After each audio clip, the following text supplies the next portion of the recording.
afternoon, good evening, good morning. Hello to all of our lovely viewers, no matter what time you're watching. Hello and welcome to the third episode of the CWL podcast. I am once again joined by my good friend MaDaC. How are you doing today? Thank you. Hello, I'm pretty good. How about yourself? Good. I'm doing good. I'm feeling nice and refreshed from last week. We had a over 3 hour episode last week. Yep, it was a mega podcast. Oh yeah. It was long, but it was good. It was it felt like almost two podcasts. What we did, and then when Vandy joined us, I felt like that was like a whole new episode. So Yeah. If anybody that hasn't checked that out, I highly suggest going on to MaDac's YouTube, MaDaC.com/YouTube. No, YouTube.com/MaDaC. There we go. Or going on to his Twitch, twitch.tv/MaDacFPS, and just tuning in and giving us your opinion. I'd love some more feedback. We haven't got much feedback yet from our viewers, so I'd love some more of that. Indeed. All right, so before we jump straight into this, we do have a guest joining us very soon. I am super excited to announce the very first sponsorship that we have as part of this podcast. I certainly use this product. I know you use it as well. And if you look down in the bottom left of your screen, if you are a video watcher, you will see sponsored by Audible. Super excited. And if you go to audibletrial.com/the CWL podcast, you can get a 1 month free trial of Audible. It includes one audiobook plus 2 Audible originals.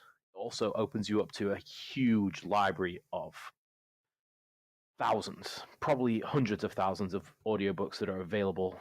You can use Audible on your phone. You can use it on your tablet. You can use it on your Alexa. You can use it while you're on your laptop or PC. There's so many different ways to listen to it.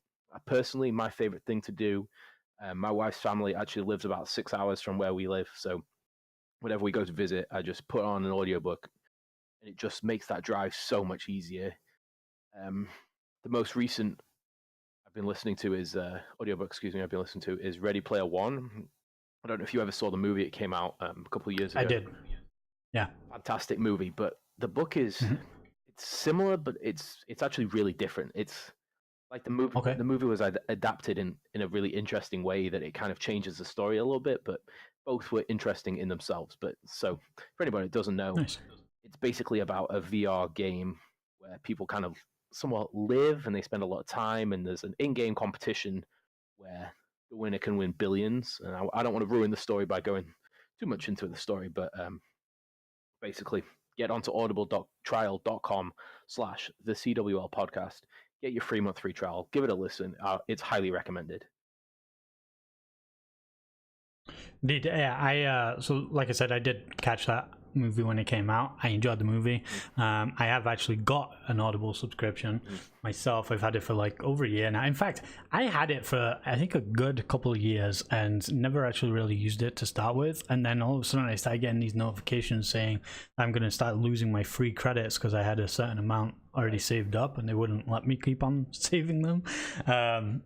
So when I found that out, and because I don't think I even knew that was a thing at first, basically because every month you get one free book, right? Right.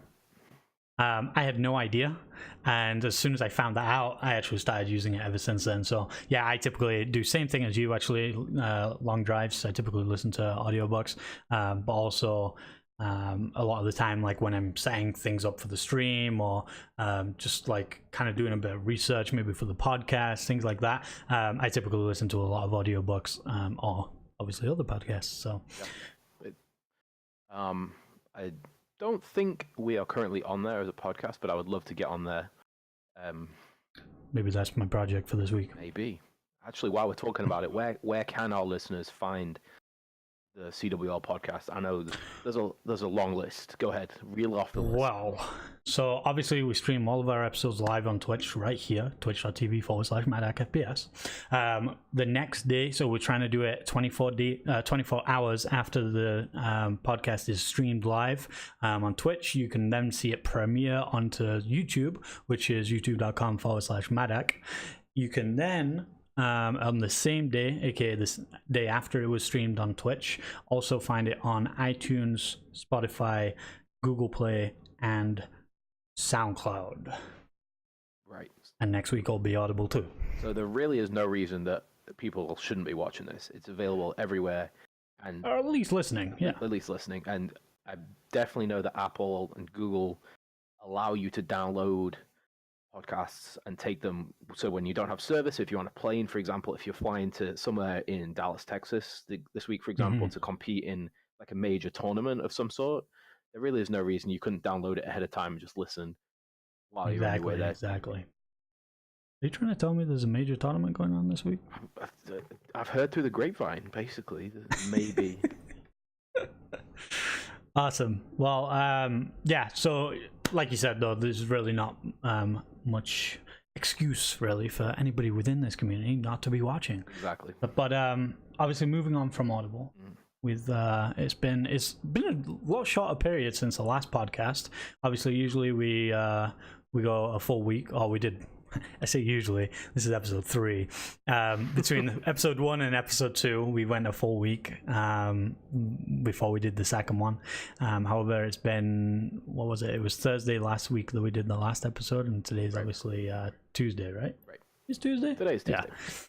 Yeah. So a much shorter time. So we're going to go over these questions again because I do want to make them somewhat regular within the stream as well. Okay. I just want to know, what games have you been playing, and what movies have you or shows have you been watching since the last time we were chatting together? So, as I mentioned last week, I recently downloaded Modern Warfare Remastered. I did play a couple of games. Oh, you did? It was a nice nostalgia trip, although there was a couple of maps that I played that I don't remember playing when the game originally launched, so I don't know whether they were part of a map pack that were not available originally, that I didn't have originally, sorry, that is now available to PlayStation Plus members, or if something along those lines. Maybe. I don't remember seeing any other maps when I was playing it when it was first re-released. Yeah. But you might be right. What up, soldier? So yeah, that was pretty much all I've been playing in terms of watching. I did actually go and see Captain Marvel over the weekend. Oh yeah, how was that? I personally really enjoyed it. I do really enjoy the Marvel superhero series, so it was definitely something I had to see.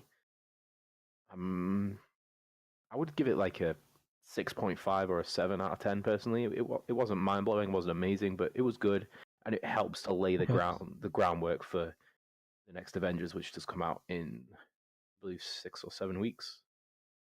Yeah, exactly. Nice. Oh, one more thing, sorry to cut you off. I did get back into Game of Thrones. Currently towards the middle of the second series, so long way to go to catch up before the new episodes are released. I'm not entirely sure when they are released, but I think I have at least 4 whole seasons to watch. Yeah. So wait, sorry. Have you watched all of the episodes before? I've watched up to series 3, I believe. So I'm almost to where I left off. Right. So you've got a bit to go. Yes. Nice. All right. Yeah, I've watched all of them before. I'm glad that you're watching them because we probably will be talking about it when that last series comes out, or season, I guess. So yeah, this way you're catching up, and I'll be happy about being able to talk about it instead of containing myself. But yeah, as far as me, I've basically just been playing Call of Duty more than anything. I did actually hop on Dead by Daylight again for a few hours a couple of nights ago. And other than that, I don't think I've really played anything else. Not since Thursday anyway. Unless I played H1Z1 at one point. I don't remember if that was before or after Thursday though, because the new patch came out, and yeah, that was a game that I enjoyed quite thoroughly when it first came out. So yeah, I'll back on that for a few games. I did actually tune into your stream for a few games while you were playing that. Okay, yeah. And then as far as, go ahead. I was just going to talk about H1 for a second. Just seems to maintain the original kind of feel of the game a little bit while still adding new features. Yeah, well, I think that was a big thing actually. I think because they did start to kind of go away from that, and that's what a lot of the feedback was for them. And then I believe they got a new like team of developers or something that came on board, and they've pretty much taken it back to the old school. And now we're seeing a lot of people trying to get back in on it. I've seen what's he called, the dude with the mustache, Storman. The guy who was absolutely insane. I like to think of him as the original ninja, because he was insane at H1. He's I saw him like back on it as soon as the update came out. So hopefully we see a lot more of him again, because he was fun to watch as well. Yeah, I remember tuning into him stream a little bit. Distinctly remember seeing a clip of him going over a slight ridge, with there being 3 or 4 players on the other side, him like going over it in a car, jumping out, and just headshotting all 3 or 4 of the players and killing them all. Yeah, absolutely. The guy, like I said, he's like the original. In fact, he's more like I guess a mixture of Ninja and Shroud when it comes to accuracy, because Shroud is obviously Ninja's not got the best accuracy, but Shroud's on another level. Exactly. But yeah, as far as like things that I've been watching, I think I mentioned this last time. Started watching a bit of Shark Tank, and still been watching that. Really, there was a new Jimmy. Probably a lot of North American people don't know anything about this person, but Jimmy Carr. Love him. Yep. There was a new Netflix special for Jimmy Carr, so I started watching that. And other than that, I don't think I've really watched anything, to be honest. Okay. Yeah. What else? Do we have anything else that we wanted to go over for that? Before we kind of jump into more CWL topics, I'm kind of curious, what streams do you like to watch? What streams do I like to watch? Oh boy. In all honesty, I have not really been watching a lot of streams recently. I tend to, anytime that I'm like on Twitch, I'm usually streaming myself. Every now and again, whenever I like host somebody at the end of my streams, typically then I will tune in for a little bit. Last night I actually watched Juliet's stream. Juliet, who typically in my chat for a lot of my streams, she did one of her first ever streams. She was creating some artwork and things like that, and that was super fun. That was probably the first time I've actually watched a stream for a while consistently. So yeah, I mean, in general though, like obviously I do watch like Call of Duty streams. Just it's more so about the person rather than the game itself for me. Like I said, as far as Call of Duty, like if there's nobody on that I'm too bothered about, I'll usually just look for somebody that's playing Call of Duty. But as far as like the people specifically, Tim the Tatman, Shroud, what do I watch? Courage every now and again, Hitch, with the Team Summertime, and those are the main people. Yeah. Oh, and Courage.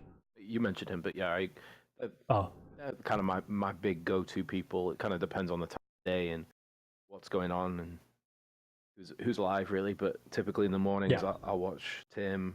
In the afternoons, it'll be Shroud, and then in the evenings, I'll Crim or Scump, or they're kind of my go-to people. But really, whatever's available, it kind of depends.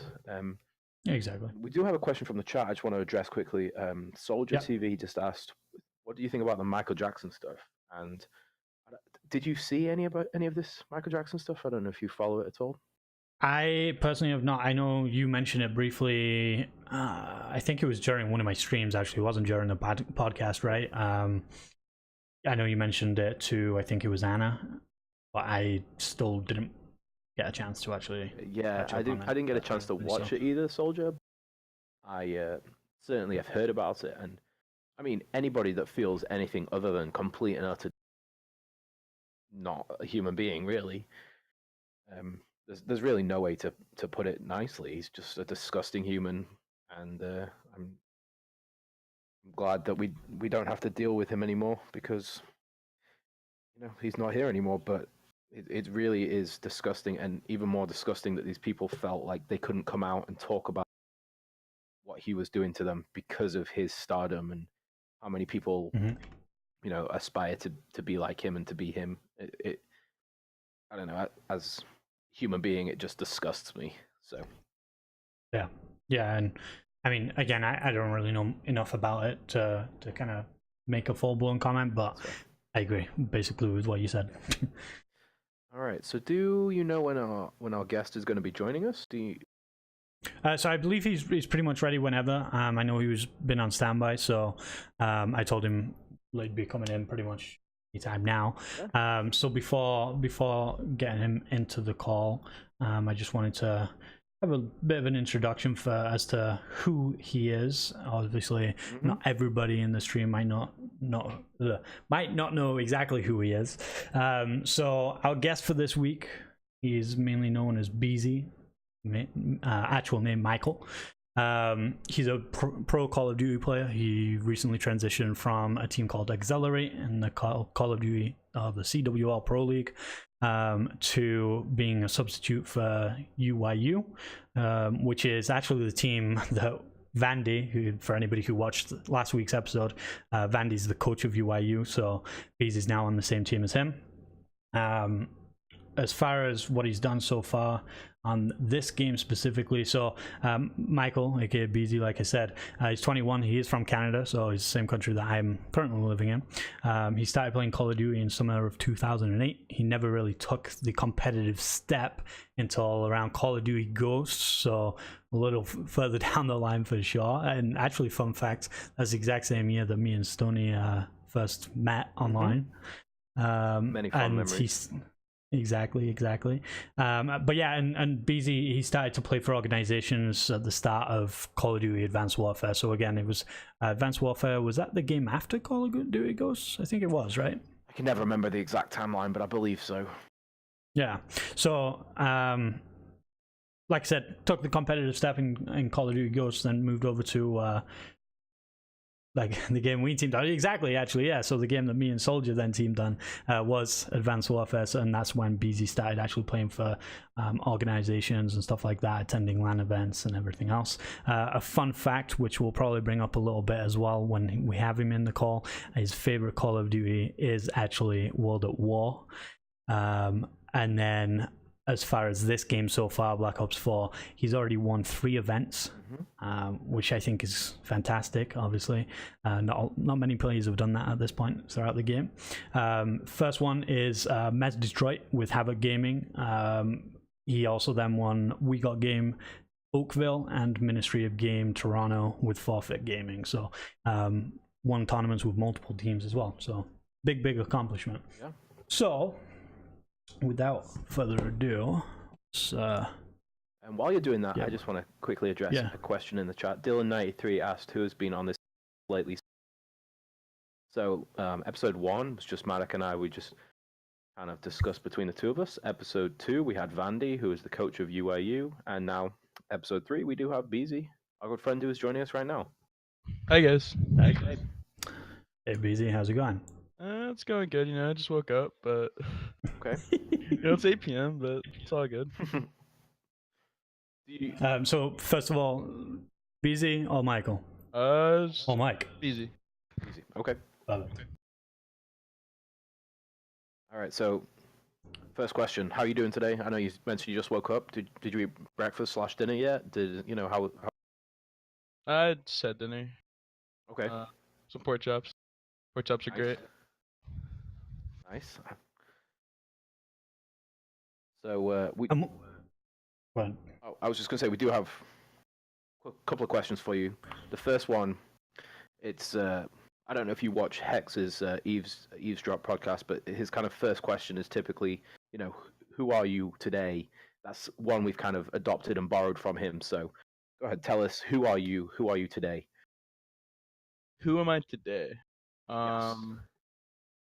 See, about a week ago, I would have told you I'm a professional Call of Duty player, right? But like right now, I really don't know. Okay. I'm trying to figure that out, man. Okay. I'm trying to do the streaming thing and see where that goes, pretty much. So, okay, yeah. nice. Okay. I mean, quick comment from the chat is you are the GOAT, says Nick Arts. It looks like you've already got some fans here joining us in the chat. In fact, yep, we've got another guy, Hannick, also Beehzy the GOAT. Also, thank you everybody for following the stream. Really do appreciate that. So yeah, Beehzy, that's basically the first question that we like to ask people. I think that's actually a very interesting answer as well that you gave us. Obviously, not one that a lot of people would kind of start off with or even be comfortable just admitting right off the hop, right? So props to you for that, and I think it's really interesting. In fact, me and Sam were just talking last week about really enjoying seeing a lot of these people within the card community starting to actually really push on making content and things like that. So I think it'd be an awesome thing to obviously start seeing you going down that route, especially with your very well, not very, but somewhat controversial first YouTube video. Yeah, see, I did YouTube in Black Ops 3 a little bit, but right. It's a lot of effort, man, because I wanted to put out good content, and like I would get off of scrims and spend 4 hours making a YouTube video, wake up for scrims the next day tired, and it wasn't really worth it, you know, because my goal was to win. But obviously now I have a lot more free time, and I've made a couple YouTube videos so far that I haven't like officially released, and I don't know if I am, but we'll see. Okay. So that kind of is a nice transition into the next question. You know, you did get removed from the starting roster of Midnight. You are now the sub UAU. How is kind of the day-to-day life different? Do you still scrim? Accelerate. Well, see, obviously before I used to basically scrim like 10 hours a day and like, you know, grind COD, just didn't really get off the game. But recently, like I said in the first question, I haven't really, it's not like I'm depressed. It's just I feel like I don't really have a purpose right now. Okay. So I kind of just second, let me mute this. I kind of just get on every day and then just do like whatever comes to me. Like yesterday, the Division came out, so I just played that. You know, like a lot of Netflix, just hanging out with friends. I think like I'll start to see what that is in about a week after Fort Worth, but right now I really don't know. Yeah. Sorry, I can't really answer your question that well. No, it's okay. So it's a weird time, you know. Yeah. Kind of in an in-between stage where I don't really know what's up yet. Yeah. For sure. Yeah, I mean, obviously, it's not every day that something like this happens, right? And it's obviously not something that you were planning on to happen. So. I was. Yeah. Yeah, I was expecting it for about a month. Okay. But fair enough. Then the day I was like hoping for it not to happen, but you know, it was the back of my mind that it was. But yeah, of course, you were expecting, like, you were hoping for the best, right? Yeah, like expect the worst, hope for the best. Was it nice? Was it something that the org or the owner did or said that gave you the implication this happened? Did they say it outright? Kind of a feeling that you got around the players and scene in general. Pretty much once the whole January payment issue happened, and then a few days later, after I was trying to like get that money, because as many people don't know, part of the reason why I was so mad about not getting paid on time was because I promised my mom that I was going to pay rent, and you know I keep my word. So what ended up happening was I had to go $2,000 in debt, put all that money on my credit card, and do that. So that made everything a lot more hard. Right. I mean, when you are made all these promises of paychecks on time, you can definitely budget for that, and then when it falls through you. And then after asking him about it, you know, as you guys seen that screenshot that I got on like February 5th, where he basically said that like the players don't really have a choice in anything. They don't do what I want. Yeah. Then they're just gonna be dropped March 1st. Like at that point, I pretty much realized that we were fucked. That's why I tried to get another organization to buy us, and I figured something out. It wasn't ideal. Obviously, it didn't work for Excelerate. And then at that point, we kind of just all knew we were fucked. Like our only hope was really going like 4-3 at the league, which we could have done, but obviously dropping fastball kind of derailed that. So Yeah, yeah, for sure. Okay, and so that's basically the next topic that we wanted to move on to is like the roster changes that have happened. We spoke a lot with Vandy last week, going over a lot of them, but obviously since Thursday, Friday was obviously the last day of the roster changes, so there's been a few things that have happened since then. So one of the first things that we did want to go over was some of the Accelerate stuff, obviously some of which you just kind of touched on then. I don't know how open you are to talking about all of it, though. We did want to ask you that obviously first. Everything's in the past at this point, so I don't see an issue with talking about anything. Yeah. Okay. Be Perfect. honest, tell you guys what happened. So yeah, just ask me. Awesome.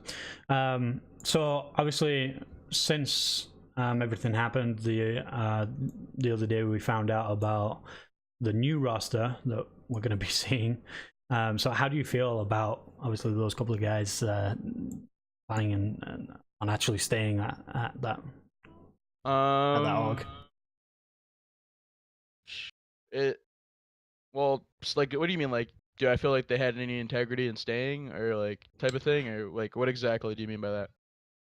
Yeah, so in fact, the guy who actually asked this question originally was on Reddit, and he just joined the chat as well. So he said, I was hoping to get Beehzy's opinion on Beehzy and Emery's still being on the team after everything that happened with Excelerate. So I guess just in general, like, how does that make you feel? And also, how do you feel that is going to work out for them, knowing obviously everything that's already happened? Oh, well, I see it on Reddit. I didn't really comment on it, but a lot of people were talking about how Mike and Chris backstabbed us or all this stuff.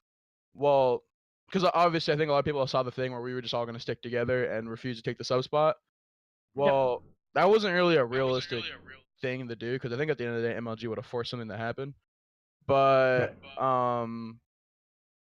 pretty much we knew that worst case scenario, Ethan was just like, because he already had his brother like basically dimming the org owner on the side.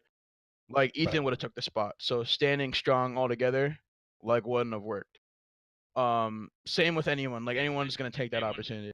And the truth is, like, I mean, I was supposed to be on that team until like 5 or 6 hours before the roster.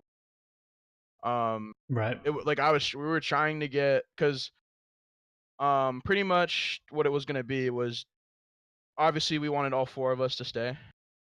Find another player, because I feel like we looked really good with fastball, and if we could have found a proper replacement, because obviously Robbie's good, he didn't really fit. If we could have found a proper replacement, our team could have been really good.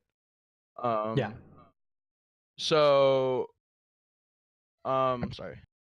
I don't really know what we should have done. All right, sorry, I just lost my train of thought. But with Mike and them not being like loyal, it's just, it wasn't their fault. Like, a couple of players that they basically had to play with Jetly and Brack, and they wanted to play with Bradley and Jack, and players didn't want to play with me. So I ended up getting dropped from that team from Skies, and that's what happened. Like, it wasn't like they backstabbed me. They tried to fight for me. At least that's what I've been told. Obviously didn't work out. There's no hard feelings. I'm just happy that video that got made, I feel like if that video didn't get made, none of this would have happened. And probably none of us would have been on that team. Maybe Chris would have been on that team, but Mike definitely wouldn't have. So, and then going into like what you said about how do I think the team's gonna do? Yeah. I don't think people understand how good Beehzy and Emery's are.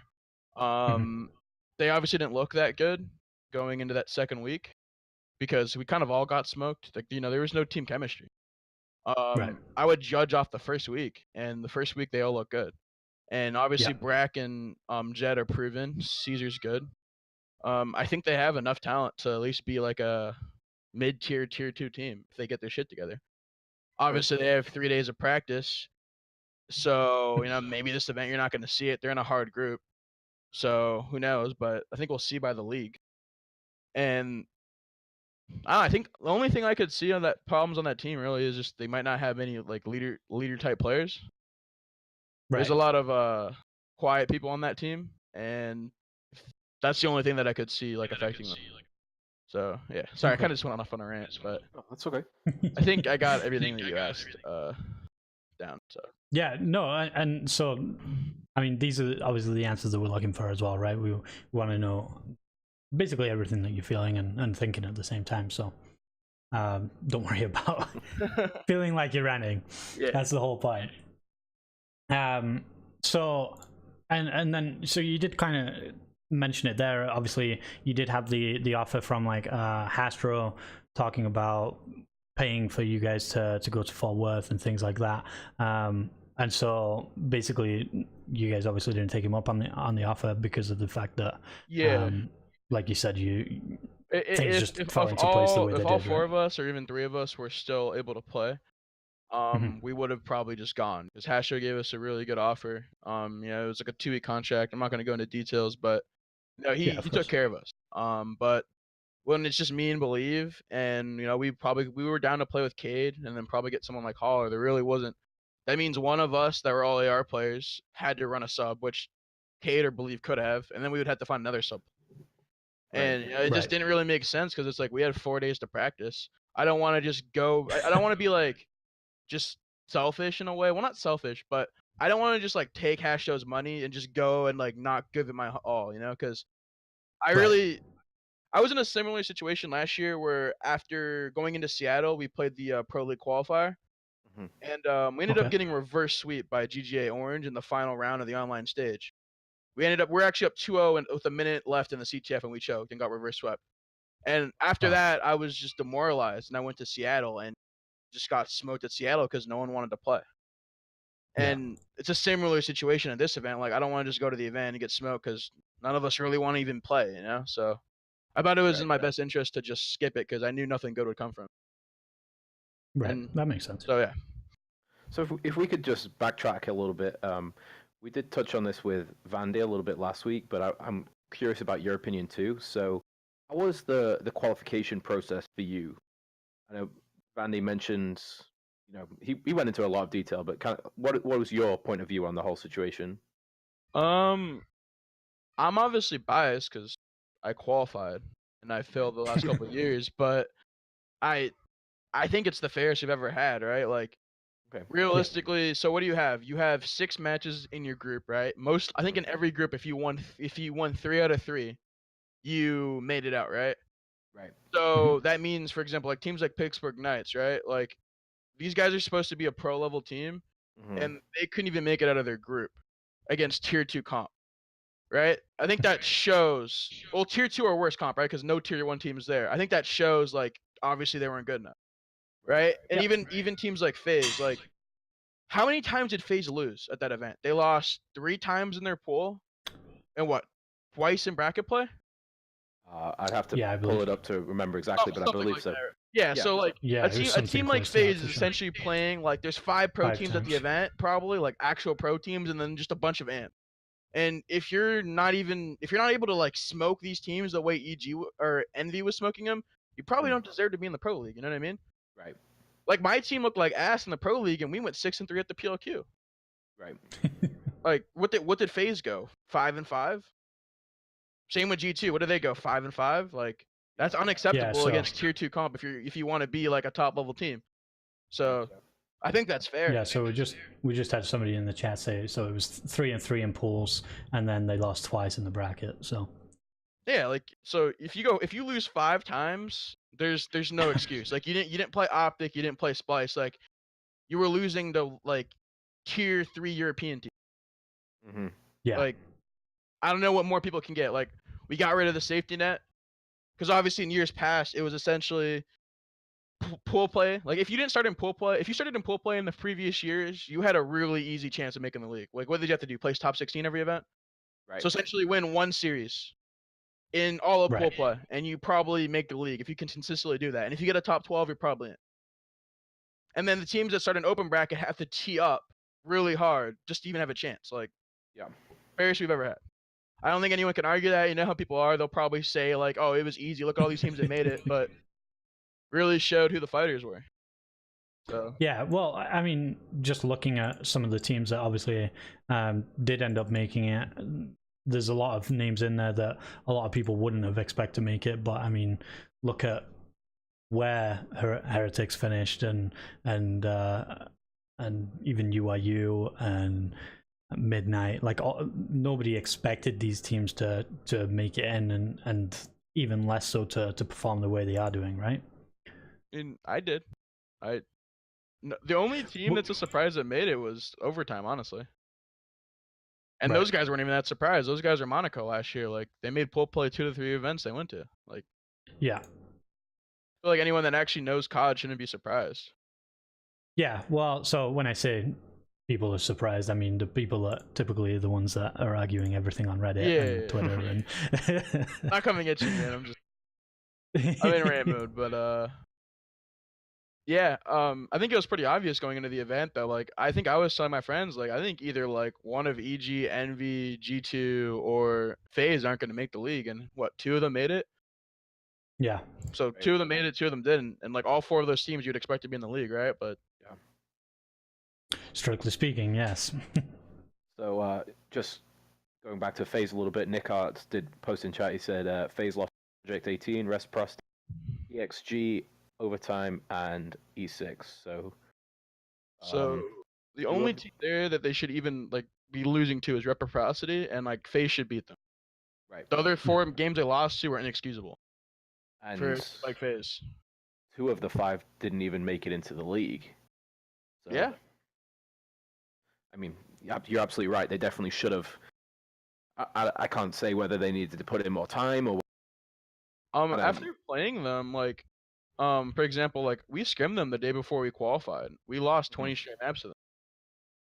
Wow. Like, their hardpoint was insane. They just somehow they have what 4 S&D kids on their team and they couldn't win a search. Right. I think that was a consistent thing with them that weekend. Like, they were winning their hardpoints. Like, they just their control was meh and their S&D was bad. Which I don't understand how your S&D is bad. They were like the best S&D team last year and they pick up selling. Right. But S&D is important. I think that's why we qualified. Like, we went what 9 and like I think we went like 11-3 in S&D or 9-2, something like that. I mean, there's been the saying in COD for the longest time. You know, S&D wins champions. Yeah. You're absolutely right. That's how teams win. Like, I think TK when they were teaming up last year, like I think they were winning all their they were winning like 4 straight series last map. They were winning all their S&Ds. When FaZe won that event last year, they were winning all their S&Ds. That's kind of just how it goes, right? Right. Yeah. Usually the team that has the hot S&D that event is most likely going to win unless it's one of those optic events where they just win every respawn. Right. Which is very hard to do nowadays because there's so much talent. Yeah. Yeah, well, and I think that's obviously one of the biggest things that FaZe have had for years at this point is their S&D talent, right?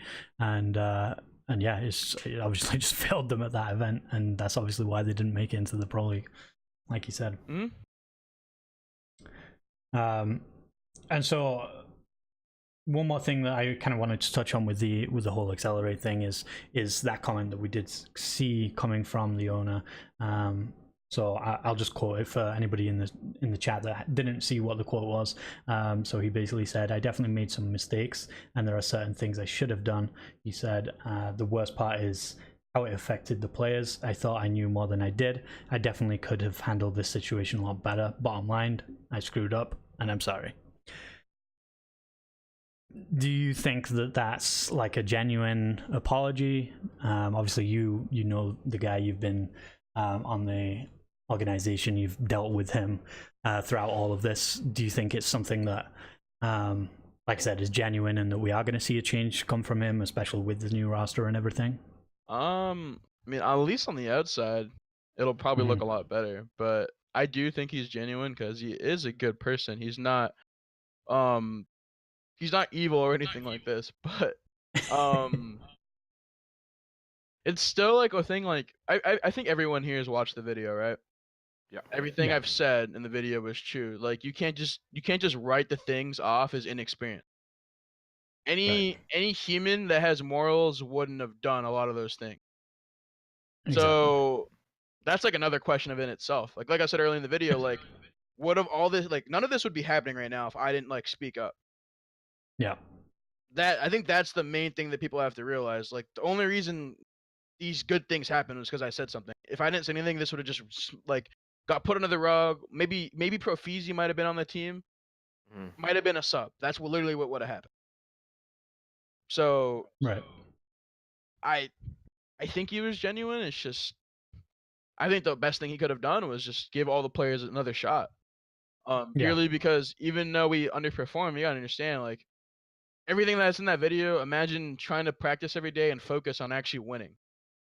Right. Like, it's Yeah, no, not exactly. it's not easy. Not easy. Like, Exactly. we're not the most experienced players, and when we're going into every match against, like, you know, the best teams in the world, and knowing that if we lose, our careers are probably fucked, it's not easy.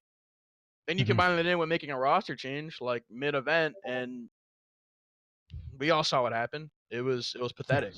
Um, so yeah, that's Yeah. kind of what I have to say on that. I guess we'll see. Give it a couple months. Yeah, exactly. I think that's all that we can say at this point, right? Is only time will tell, and yeah, like you said, we'll see. Obviously, in a couple of months down the line. Yeah, like I don't think we'll know, but for example, like there's been a lot of staff that have gone through EXG. Like, you know, Really, there's been like since I joined, there was like 4 or 5 GM. right. Like, even if the players started getting treated better, like are the staff getting treated better? Who knows? Right. The only reason I even knew half the things that were going on within Accelerate was because Jay or Jordinho was like informing me like for my best interest of like all the things that were going on. Right. So that's the only reason I had some of those screenshots. Like, I Right. guess we'll never know. So I mean, I guess next topic. I just want to just quickly add one more thing. When I first heard about, you know, all these players are about to get fucked over, and I kind of expected some big names to come in, you know, kind of similar to the way that Midnight did. They brought in Parasite, they brought in Saints, they brought in Lacefield, they brought in Blast, you know, kind of more well-known names in the wider scene. But the people that they did bring in, that they're still, you know, not as well known as those players. So it just makes no sense. Like they're not really gaining anything other than all this negative press that they're getting. So I mean, I think the original plan was essentially whatever the roster that Midnight had now was probably going to be the Accelerate roster. Like, it was, you know, like when I was getting dropped, I was told it was going to be like MaDaC. I was told it was like MaDaC, Alex, Lacefield, Haggy, and like one other person, something like that. There's like 20 rosters that went about, but obviously they ended up getting stuck with the scraps, and I don't think they really were gonna pay for any of the top players to get out of contract. Nor do I think any of the top players, like from Decimate's perspective, right? Like, I don't know what Decimate's making, but like I'm assuming he's either getting paid his full salary or 50% of his full salary by just sitting on the bench and watching, right? You might as well just wait until like what's likely will happen is next roster move he'll get on a team like, right? right. Something like that. I'm not saying it'll be Envy, but like, you know, like a team of that caliber, like he doesn't want to like get stuck with Accelerate, let alone dealing with like all the bad press the orgs had. So, And that's kind of a similar thing I heard about Spacely actually. You know, it really made no sense for him to join like a middle of the pack team where he could just sit on the bench for Gen G and make his 50% salary. And well, I think Space was gonna be on the Midnight. oh really? Yeah, I don't know who's. It might have been like Blast Spot or something like that. I'm not really sure, but he ended up getting shut down at the last second. I think that's why you saw him tweeting that he was on a league team one day, and the next day he's like, never mind. Yeah. Right.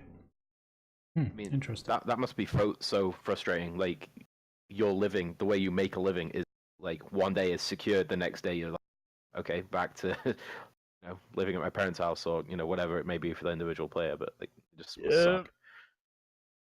Yeah, well, it's like I feel like it might have been Robbie who I saw in his Twitter bio now. He literally put that like I once had professional Call of Duty player in my bio for 2 weeks or something like that.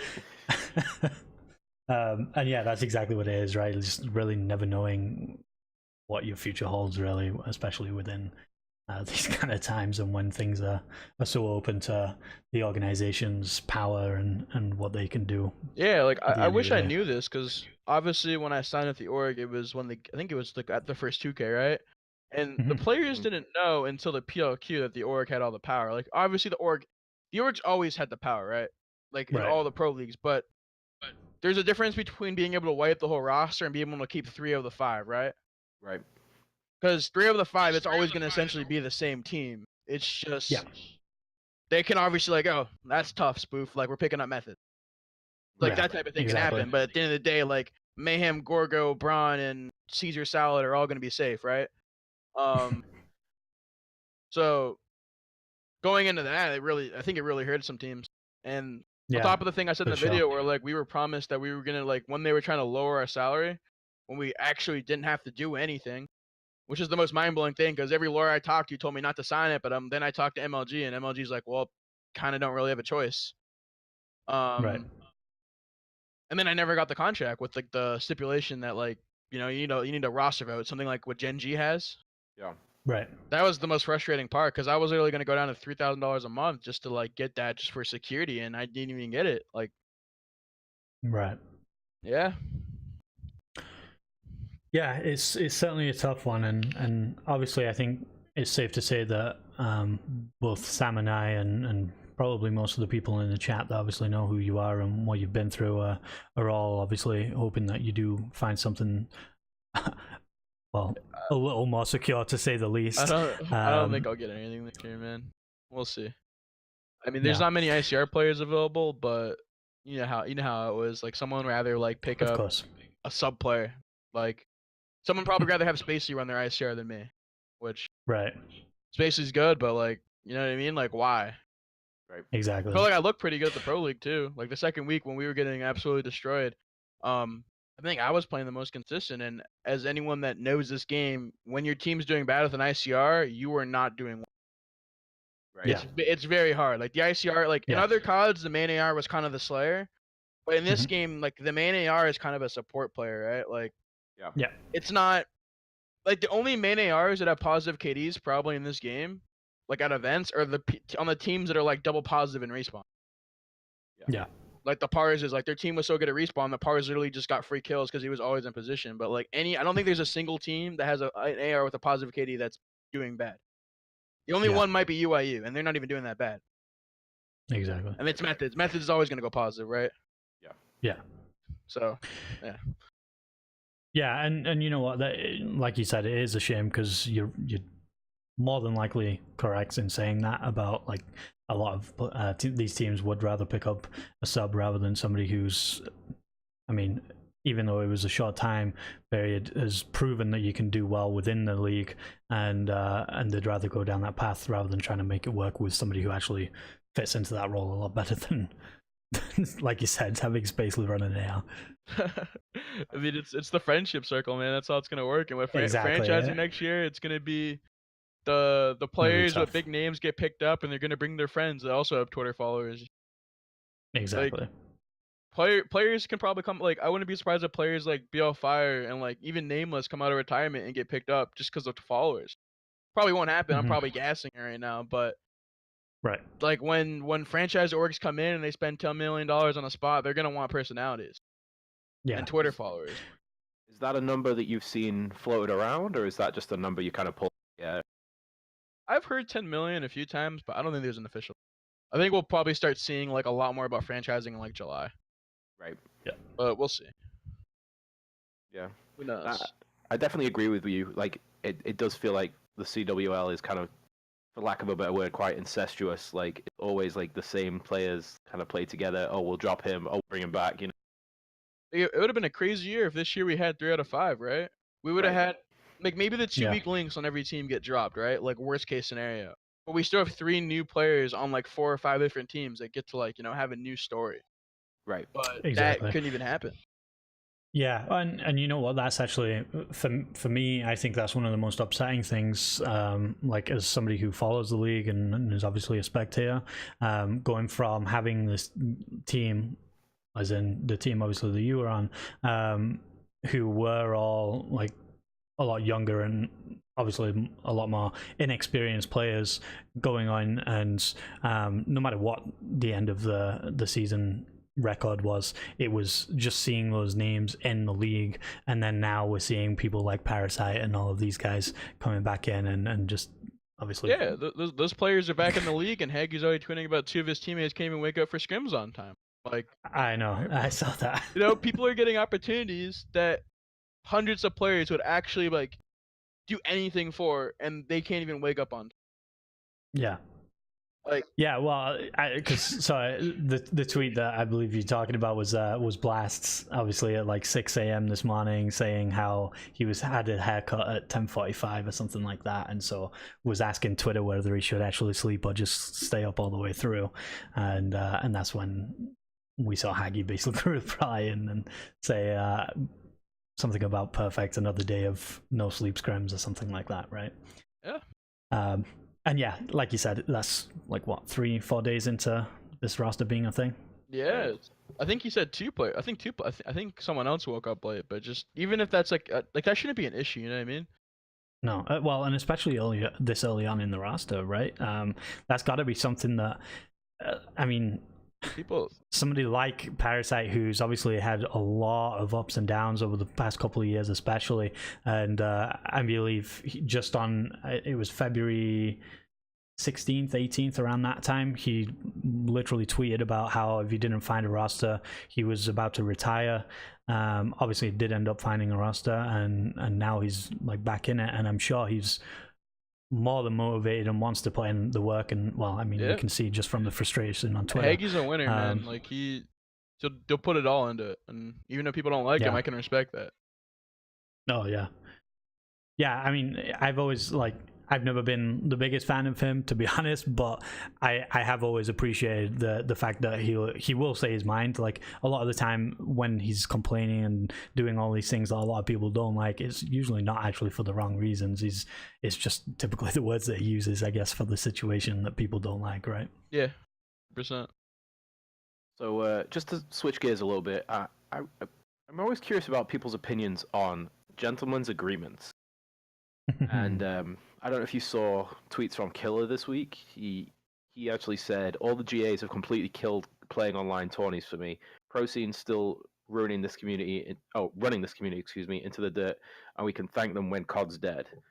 What is your opinion on that? Do you feel like it's necessary as a player? Do you feel like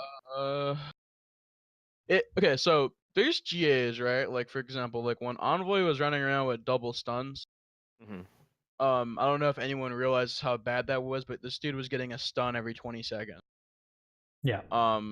It was so smart, but things like that I feel like have to be GA. But honestly, like I prefer the most bare bones COD. Not bare bones. Like I prefer COD that like Black Ops 3. Like that was my favorite COD probably. Right. And I really wish there was like a system like ban and protect in the gaming, because it leads to strategy. I know everyone doesn't like it and they got mad because people would ban stock, but I think things like that would fix a lot of these GA problems. And on top of that, you know, like might be team like, hey, like for example, like I remember in Black Ops 3, right? There was players like Cyborg. Remember him? He was on Echo Fox. Mm-hmm. Like yeah, we would play that team, and if like he would go like 45 and 20 every map, I would ban me a mate, and now he's 25 and 25. Like things like that lead to strategy against certain teams, and I like that. And I think that would fix the GA problem that you're talking about, but we only had it in one game. Right. But I don't think people like that, so I don't think it'll ever come back. I think if you look at other games like League of Legends, they have a ban and protect for the champions. It's successful there. You mentioned it being successful previously in COD. I would like it to see it come back personally, because it can become, like you said, it can become part of the team strategy. Maybe you could rush a certain part of the map because they don't have the AR that can beat you to it or pick you off while you're doing it. Like it added an extra layer. It was cool, man. Like in S&D, like I was on a weird team. Like we were the team that abused it the most, and like we had strats where we would ban perk 1 greed and protect like flak jacket or something like that, right? And it would be like I would literally have a class that had like double trophies and double nades, and I'd be running overclock only, and the other team would have like we would be running anti up RC cars or things like that. Like I feel like it's not that fun to play. And it probably sounds so stupid to like you guys, but I had a blast doing things like that. Like it was being creative. Like me and you, I would plant a bomb and get an assist and have an RC car. You know what I mean? And like we had flak jacket like protected or banned or something like Yeah. that. Like things like that were cool to me, but I don't think we'll ever have it again. Yeah, no, again, it adds that extra layer of strategy, like you said, and I think it is definitely something that one is good for the players, because it does add, again, that whole different layer to the game, where you really have to actually think out what you're going to do and come up with those creative strategies like you like you did. And then I think for you know, the spectators is something that, you know, it adds a whole different like context of the game. Like you have so many new things to look out for. You have so many different like plays that could be happening in each game, because obviously ban and protects, typically if a team finds out that you're doing that against them, they're probably not going to let you do it again, right? So then you get games that start becoming like, you've prepared to be able to do that, but then your class gets completely messed up from the ban and protect series. It obviously changes the game massively, and you've obviously got to have different strats up your sleeve to adapt into those situations as well, right? 100%. I don't think COD players like that. Like I think back then people would just use ban and protect to get the stuns out. Like Right. COD players just want to like have the straight up gun on gun. They don't really like being tactical in any aspect. Yeah. So I don't think it does well in this community.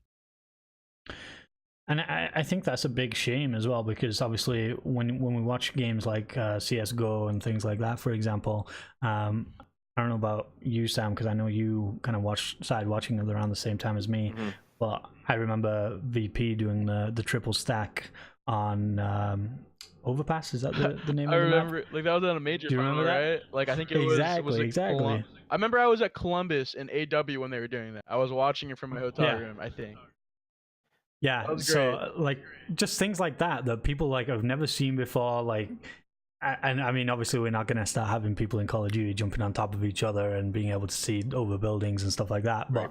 but just having all these different creative aspects, which you know, let's say in AEW or any of these map jetpack games, if you could stack on top of each other, there'd probably be Aches or somebody out there who'd come in and say, no, we need to somehow ban that, and this isn't allowed, and you know, unintentional lines of sight. Yeah, exactly. I just, like I said, I think it's a huge shame for the community itself, because like it just takes away so much from the original game. And obviously that's what we all grew off of anyway, right? Is the bare bone games. We didn't ban or protect or GA anything back in the day, right? Yeah, it was. Actually, I remember in Black Ops 1, like for some reason we had flak jacket banned. Do you remember that? But that was the worst thing we had. I don't know why they banned flak jacket, but I guess grenades were like a really important in COD back in the day, and now grenades are kind of useless. Yeah, no, exactly.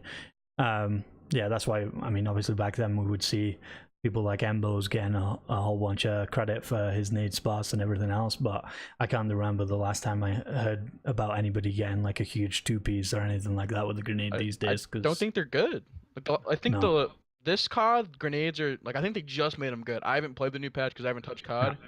And then was it IW? We didn't even have a Semtex. Like, can they give us a Semtex and a frag in every COD? Like, is it that hard? Like, I'll run my frag in S&D, give me a Semtex for respawn.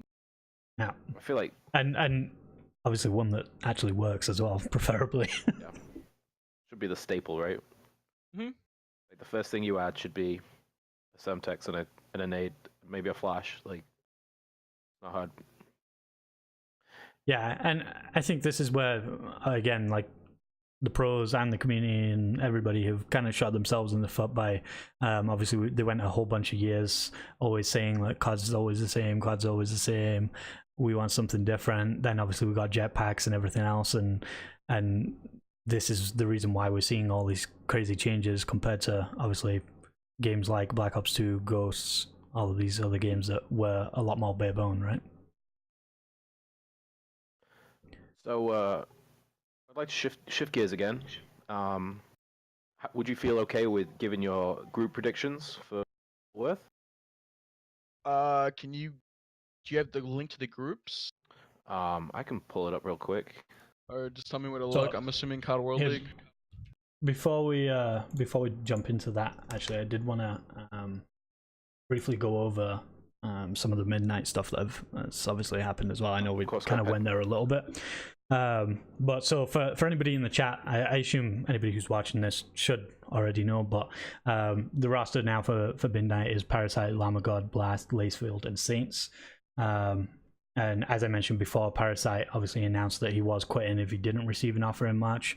First of all, I want to ask, how do you feel about that? Like, do you think that would have been a good move for Parasite at this point within his career? Because as we just mentioned before, he has a lot of passion and obviously a lot of talent. Do you think that would have been a viable option for him to do at this time in his career? Or? Yeah, I think Haggy just did what he had to do. At the end of the day, everyone wants to be in the league, but when you're asking me about that team, like if any of them see this, they'll probably be mad at me. But like, I think the reality of that team is they're only going to be a team for this split. Right. Unless something magically clicks. Like, I'm pretty sure half the players, like, I'm not going to go in depth, but almost half the players on that team hate each other or don't even like each other, and they're kind of just like, oh, yo, we got a league spot, let's do it again, type of thing. Yeah. Like, that's not.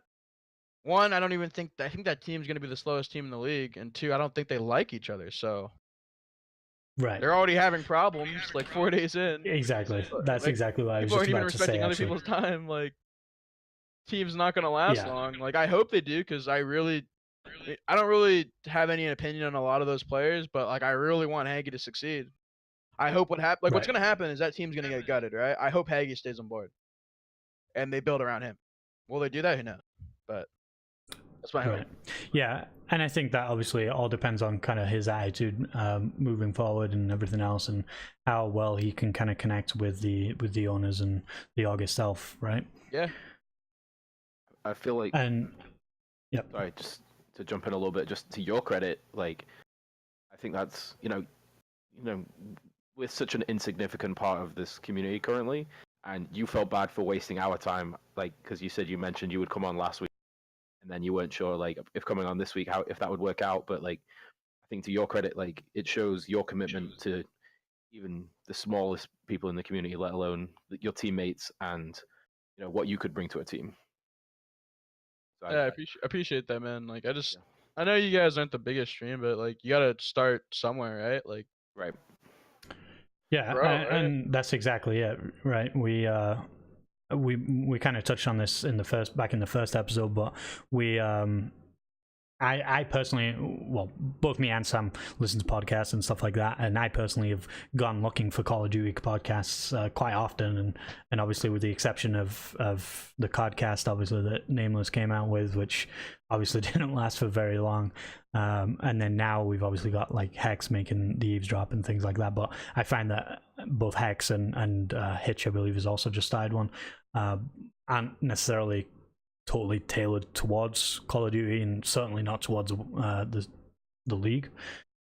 So we just figured that this was obviously something that was a space that could be filled within the community, and that's basically what we're trying to do, right? I like that, man, because I've been watching podcasts for like 10 years. Like, one of my favorites are, I don't know if you guys still watch it, it used to be a big thing, but PKA.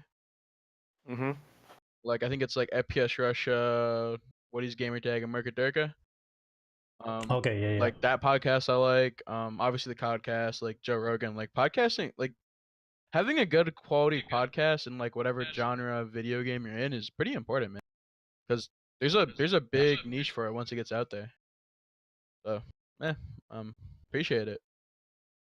Yeah, well, and I mean, one thing that I will say is, I think I speak for both me and Sam at this point, is we really appreciate all the support that we've been getting so far, from obviously not just the people that have been in the stream and listening to the podcast everywhere else that we put it, but to the likes of obviously people like yourself and Vandy, who came on last week. After that podcast, in fact, we had UYU's co-founder and owner reach out to me and give us props for that as well. So things like that, obviously small little things, but they really go a long way as well. So yeah, big shout out to all of you guys for helping us along the way. And in fact, even bigger shout out also to the dude who actually made that. I don't know if you saw that specific Reddit post that I was talking about earlier on. But one guy, he actually made because we tweeted it out obviously about getting questions for you during the podcast. He actually made a Reddit thread on the r/COD competitive, asking for questions there as well, and he got a few more that we're going to ask you a little later on. Okay. So, sorry, just before we jump into predictions, I'm always kind of curious. I feel like people, specifically pros, really hated the COD competitive Reddit for a long time. What is your opinion on it? Do you browse it ever? I've been a Reddit guy for like 5 years, and I just treat it as information. From what I've noticed, like, if you've ever so for example, right? No one fastball obviously clog the toilets. I'm assuming everyone here has seen the Reddit thread and everyone's seen the Twitter replies, right? Mm-hmm. Twitter is like just troll central, and it's very immature. Like what I usually do is I feel like if I go to Reddit and actually look at the thread about whatever said topic, I usually get a more mature response. Right. And a lot of times people on Reddit are just giving the pros a reality check and they don't like it. A lot of times people on Reddit are completely wrong, but I like it. I mean, I had a falling out with Reddit where I didn't really use it for 6 months because I was getting roasted last year. But I don't know if all you guys saw it, but people were trying to. So did you guys see the thread around Champs Time where I made a joke on my stream about selling EG strats to Optic? I don't remember seeing it specifically, but go ahead. I think I did, yeah. So I was like, "Yo, Remy, bro, I should DMX and send the VODs over to Kramer or whatever, or something like that." Joking. Anyone that's watched my stream knows I'm trolling. And I went on Reddit, and people were trying to say that I was literally 30,000 feet in the sky, traveling to the LCQ, right? And when this thing got posted, and people were trying to tell me that I made a second Reddit account because I'm so irrelevant that I need to gain negative attention to bring any attention to me at all. I wish I could find this. Yeah, it was the most mind-blowing thing ever. And normally these people were trolls, right? But this shit was getting upvoted to the top, and I'm just sitting here mind-blown. I'm like, wait, what? The Reddit detectives, yeah, there's something else. There's been plenty of things obviously over the years that have come and gone, and yeah, I think at this point, until you've been trolled on Reddit, are you even a real pro Call of Duty player at this point? Yeah. I don't know if I want to even find that Reddit thread, but yeah. Probably not. No. You're gonna fall out with Reddit again. Yeah, I just stopped using it for a while because I'm just like, bro, this is pretty toxic. But I bit the bait again because I love Reddit, and back in the. I feel like, to me, as a viewer and an outsider, it just shows how passionate so many about CWL and COD in general. I think that yes, people do often pull information out of their asses, but I think pros should take that with a pinch of salt and kind of embrace it. If you look at the League of Legends subreddit or you look at the CS:GO subreddit, there are pros that frequent it. They do AMAs. And it helps them out in the long run because they get kind of Reddit support, if you will, and then it boosts their stream numbers, which in turn boosts their esport as a whole. And I think pros should embrace it a little more personally. I think that's helped me a lot because pretty much whenever anything happens to me, I get a tremendous amount of support from Reddit, and it's not because I'm not using Reddit or anything I'm not using Reddit for my own personal gain or anything. I kind of just I just support it, I'm just another one of the Redditors, and I happen to play COD. Well, but I mean, knowing how Reddit is, I think even if you were using it for your own personal game when you're in a position like you are, it's not even necessarily a bad thing anyway at this point. Again, it's all part of that creating your own brand and especially if you're getting into content creation and stuff like that. I think it's all things that are obviously going to help you, right? So I'm gonna try. I'm gonna try. Oh man, I look forward to seeing it. I do. But on the topic of trolling as well, it's not just Reddit that trolls. We've had a bit of Twitter trolling as well this week. Oh, God. And this time it wasn't even from the unknown people of Twitter. It was actually coming from the pros as well. So I don't know if you saw Midnight's announcement of Saints, and I do apologize to anybody in the chat right now. We are going to be covering the chat a little bit on the stream itself, but so for anybody who didn't see it, this was how Midnight announced Saints joining the roster. So you remember, like, in high school, you would like play on Paint and you would get the graffiti text. You think you're cool, right? You'd think it was so cool. That's what it reminded me of. Like, just literally, just like I can't remember the name. Like word art in Word, and then you just yeah. Literally looks like some GB graphics from like 2010. Like right. That's what you had on the side of your page. I forgot what it was called, but you go to someone's page, they have their GB graphics. Yeah. You could literally go onto like you could like type in Google like graffiti text or something like that, and it would generate one of those pictures for you, and that's what a lot of people used on GB and stuff like that. So like I said, this was obviously tweeted by Midnight themselves, which is the most mind-blowing thing about this. And obviously, like I said, there were a few trolls going on due to this picture being tweeted out. The first of which came from Simp, who's tweeted saying Midnight's new GFX looks like something a fifth grader made in Microsoft Paint, which is basically what Sam just said. Which I think we can all agree is pretty much spot on. After that, though, we also had Brian Saint, who just got picked up by Midnight, tweeting this picture right here. So for anybody who can't see it, it's listen, if you want a spot on the roster, you need to make your own GFX, which is, again, basically what it looked like. We then had Clayster laying in as well, saying, I legit could have made a better pick in 100 seconds. I think I could have too, man. Yeah, there we go. Perfect. That was my question I was just about to ask. Dude, I don't know like what Midnight is doing. Well, okay, one thing I'll say that I know about Midnight. Not GFX. They're good people, I think, in some like, for example, last year, like I know they spent like $7,000 on their team on room service at like 2 events. Right. Like, wow. like they treat their players well, I think. Like I don't really know what happened this year exactly, but right. People are only roasting him, but like I kind of respect the Midnight owners in the sense that I don't think they know how to run an esports org yet. But like they're not stupid, man. Like the guy's a billionaire. Yeah. Like I gotta respect the hustle of a billionaire, right? Like I feel like anyone has. Like no, absolutely. They don't understand. This is obviously somebody who's made it, and they've done a lot within their own field to kind of get to where they are at this point, and that's why they're able to create organizations. Because I mean, anybody who creates an org these days, it's not like 3-4 years ago where you could basically just make a Twitter account and there you go, now you're an org owner. You have to have some kind of capital behind you and be able to obviously put up for the players and things like that, right? A couple of thousand per like every 3 months for an event, just full fund your team. Like exactly. you're a major org in Call of Duty, right? Like a couple of grand every 3 months. Like yeah, back in the day it was like you would fund a couple of GB tournaments or something like that, and you're basically an org owner. Now it's a little bit more serious. I remember I was getting finessed. Like my mom hated me. Like I remember it was like $25 for the 5K and like $17.50 for the 2K every week. That shit added up. Oh, like yeah. GB was finessing back in the day, bro. We needed orgs back then. And so just to finish up with this whole Midnight meme, though, the last one that we did have was then when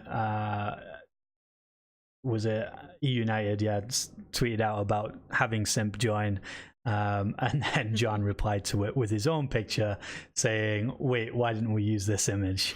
And very similar to the one that Midnight tweeted out in the first place. That's pretty funny, man. Sorry. No, it's okay.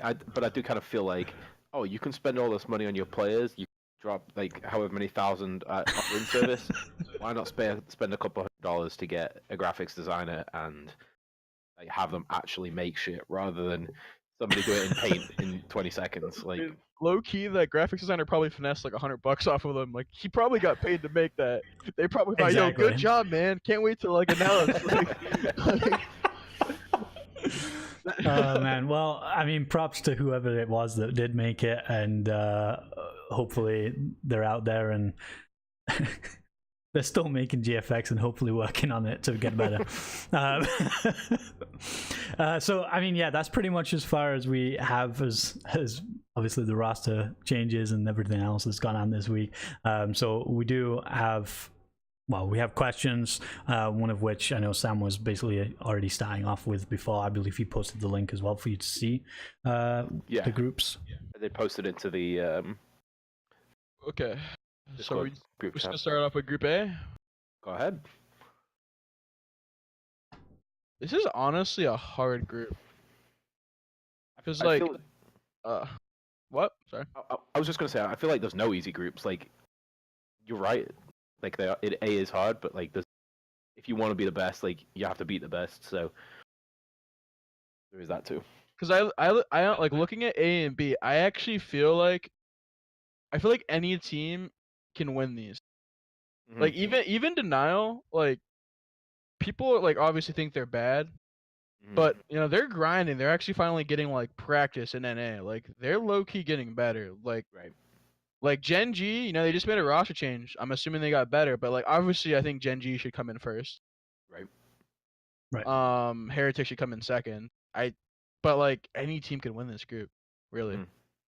But yeah, I think it's like pretty similar to what Vandy was saying last week. He was saying how he thinks that their group, Pool A, is one of the most underrated ones. Obviously, a lot of people are really focusing on Pool D, but I have to agree. I think there's going to be a pretty close fight between. Yeah, like. Well, I mean, in all honesty, between all of the groups, but like I could see, for example, like okay, so like if I'm gonna rate this group, I'm pretty much gonna say it's the order of which like Gen G 1, Heretics 2, UIU 3, Denial 4, right? But right. I wouldn't be surprised if UIU upsets Gen G, but Gen G beats the other two teams, or Denial beats like Heretics or something like that. Right. Like obviously, this is how COD works. COD doesn't make any sense a lot of the time, right? Right. Like, but yeah, that's how I think that group's gonna go down. What do you guys? Right. I have it Gen G, UIU, Heretics, and then Denial. But like you said, I agree. Anyone could be anyone. It just depends who turns up on the day, really. Yeah, because when I played Heretics at the League, like I really wasn't that impressed. Like they're nasty, don't get me wrong. Like they throw you out us, but like we played them and it was like we played them on their best map, choked a 60-point lead, like at hardpoint. Like the S&D, they actually beat us, and then the control, it was like we were up like 7 lives and we just let them cap. Like and like our team was going to shit, and like we were doing that to them. Like I kind of think they're gassed, but we'll see. Right. I think so. Just before you transition on that, Sam, I think one of the big things with Heretics is the fact that obviously they are an EU team and they probably didn't practice against many of you guys before the league started. So it took a few games at least to really get to know exactly what it is they were doing and what the usual things are. And meanwhile, obviously, the rest of the league you practice against pretty frequently, right? So you kind of have a sense of what they do and how they play, right? Yeah. Like that's the group to watch out for, 100%. Like I said, like if Denial wins that, which would be completely mind blowing to everyone else. Like okay, Denial's not gonna win that group, but I wouldn't be mind blown they got second. Yeah. I think they could get I think they could get lucky against Gen G or Heretics, and they could beat UIU. Yeah. But it's probably not gonna happen, but we'll see. Yeah. That's my upset. So your upset for Pool A would be that Denial could beat any three of the teams. Yeah. Okay. What about Pool B? Where are you thinking they're going to place, and do you have a upset for that pool too? So I scrimmed EG a couple times in S&D, and with Attach, and my team's a pretty good S&D team, and they were frying us. Like Attach was actually going like 15-1 every match. Wow. Like he's really good at S&D in this game, and that was their main problem, right? Like they actually had a positive hardpoint win ratio, and they like went 1-6, right? Yeah. Pretty sure they went like 6-4 on hardpoint. Like I think Attach is gonna fix their S&D problems. Gonna make them a lot better, like just by fixing their S&D, because they're really good hardpoint. Control, I have no idea. But so in this group, I would say that 100 Thieves is like number one because I think 100 Thieves is slowly but surely snuck into like a tier 1 team. I agree. Right. Ever since that night where they played us at the PLQ, they've just got so much better like every day. I don't know what happened. Like I was watching the VODs before we played them, and I thought we were gonna smoke them because like they were literally playing. The game came out the next tomorrow. I mean, the game came out last night. That's like how they were playing the first few days of the PLQ. But then they just got their shit together. I don't know what happened internally, but they're winning that group easily. I think with the addition of Crowder as well, I think he helps push them over the edge. Yeah, exactly. I think it's been a huge thing, and then obviously they had a lot of, well, from what we've seen, they had a lot of internal issues with Pharaoh and adding Priester to the roster, who's obviously been playing with FaZe and everything else. Has I think just added that extra kind of piece that they needed, that has really given them that motivation to put in a little bit more than what they were doing maybe before. And then going on to Red Reserve, they're the same team they've always been. Like it really just depends what Red Reserve you catch, right? Yeah. They're another team that's really good at respawn. It's just gonna come down to like, are they winning their S&Ds? It's really what COD comes down to at the end of the day for every team, right? Yeah. But I think they can be good. E6, I feel like they're in a tough pool. I think they're probably gonna get last just purely because I feel like, I think their chemistry probably got hurt by picking up Chino, and I don't really think Chino. I feel like Chino doesn't really bring more to the map than Cade did. Right. Okay. I think Cade has the ice, and like Cade's gonna get you I feel like they're gonna put up like the same type of stats. They're gonna play the same role. They're both great teammates. Like I don't know. I don't really think E6 gets better. All I can see them. Well, actually, have you guys watched their scrims? Like I'm assuming that by picking up Chino, they just made it so that Jordan doesn't have to be the main AR anymore.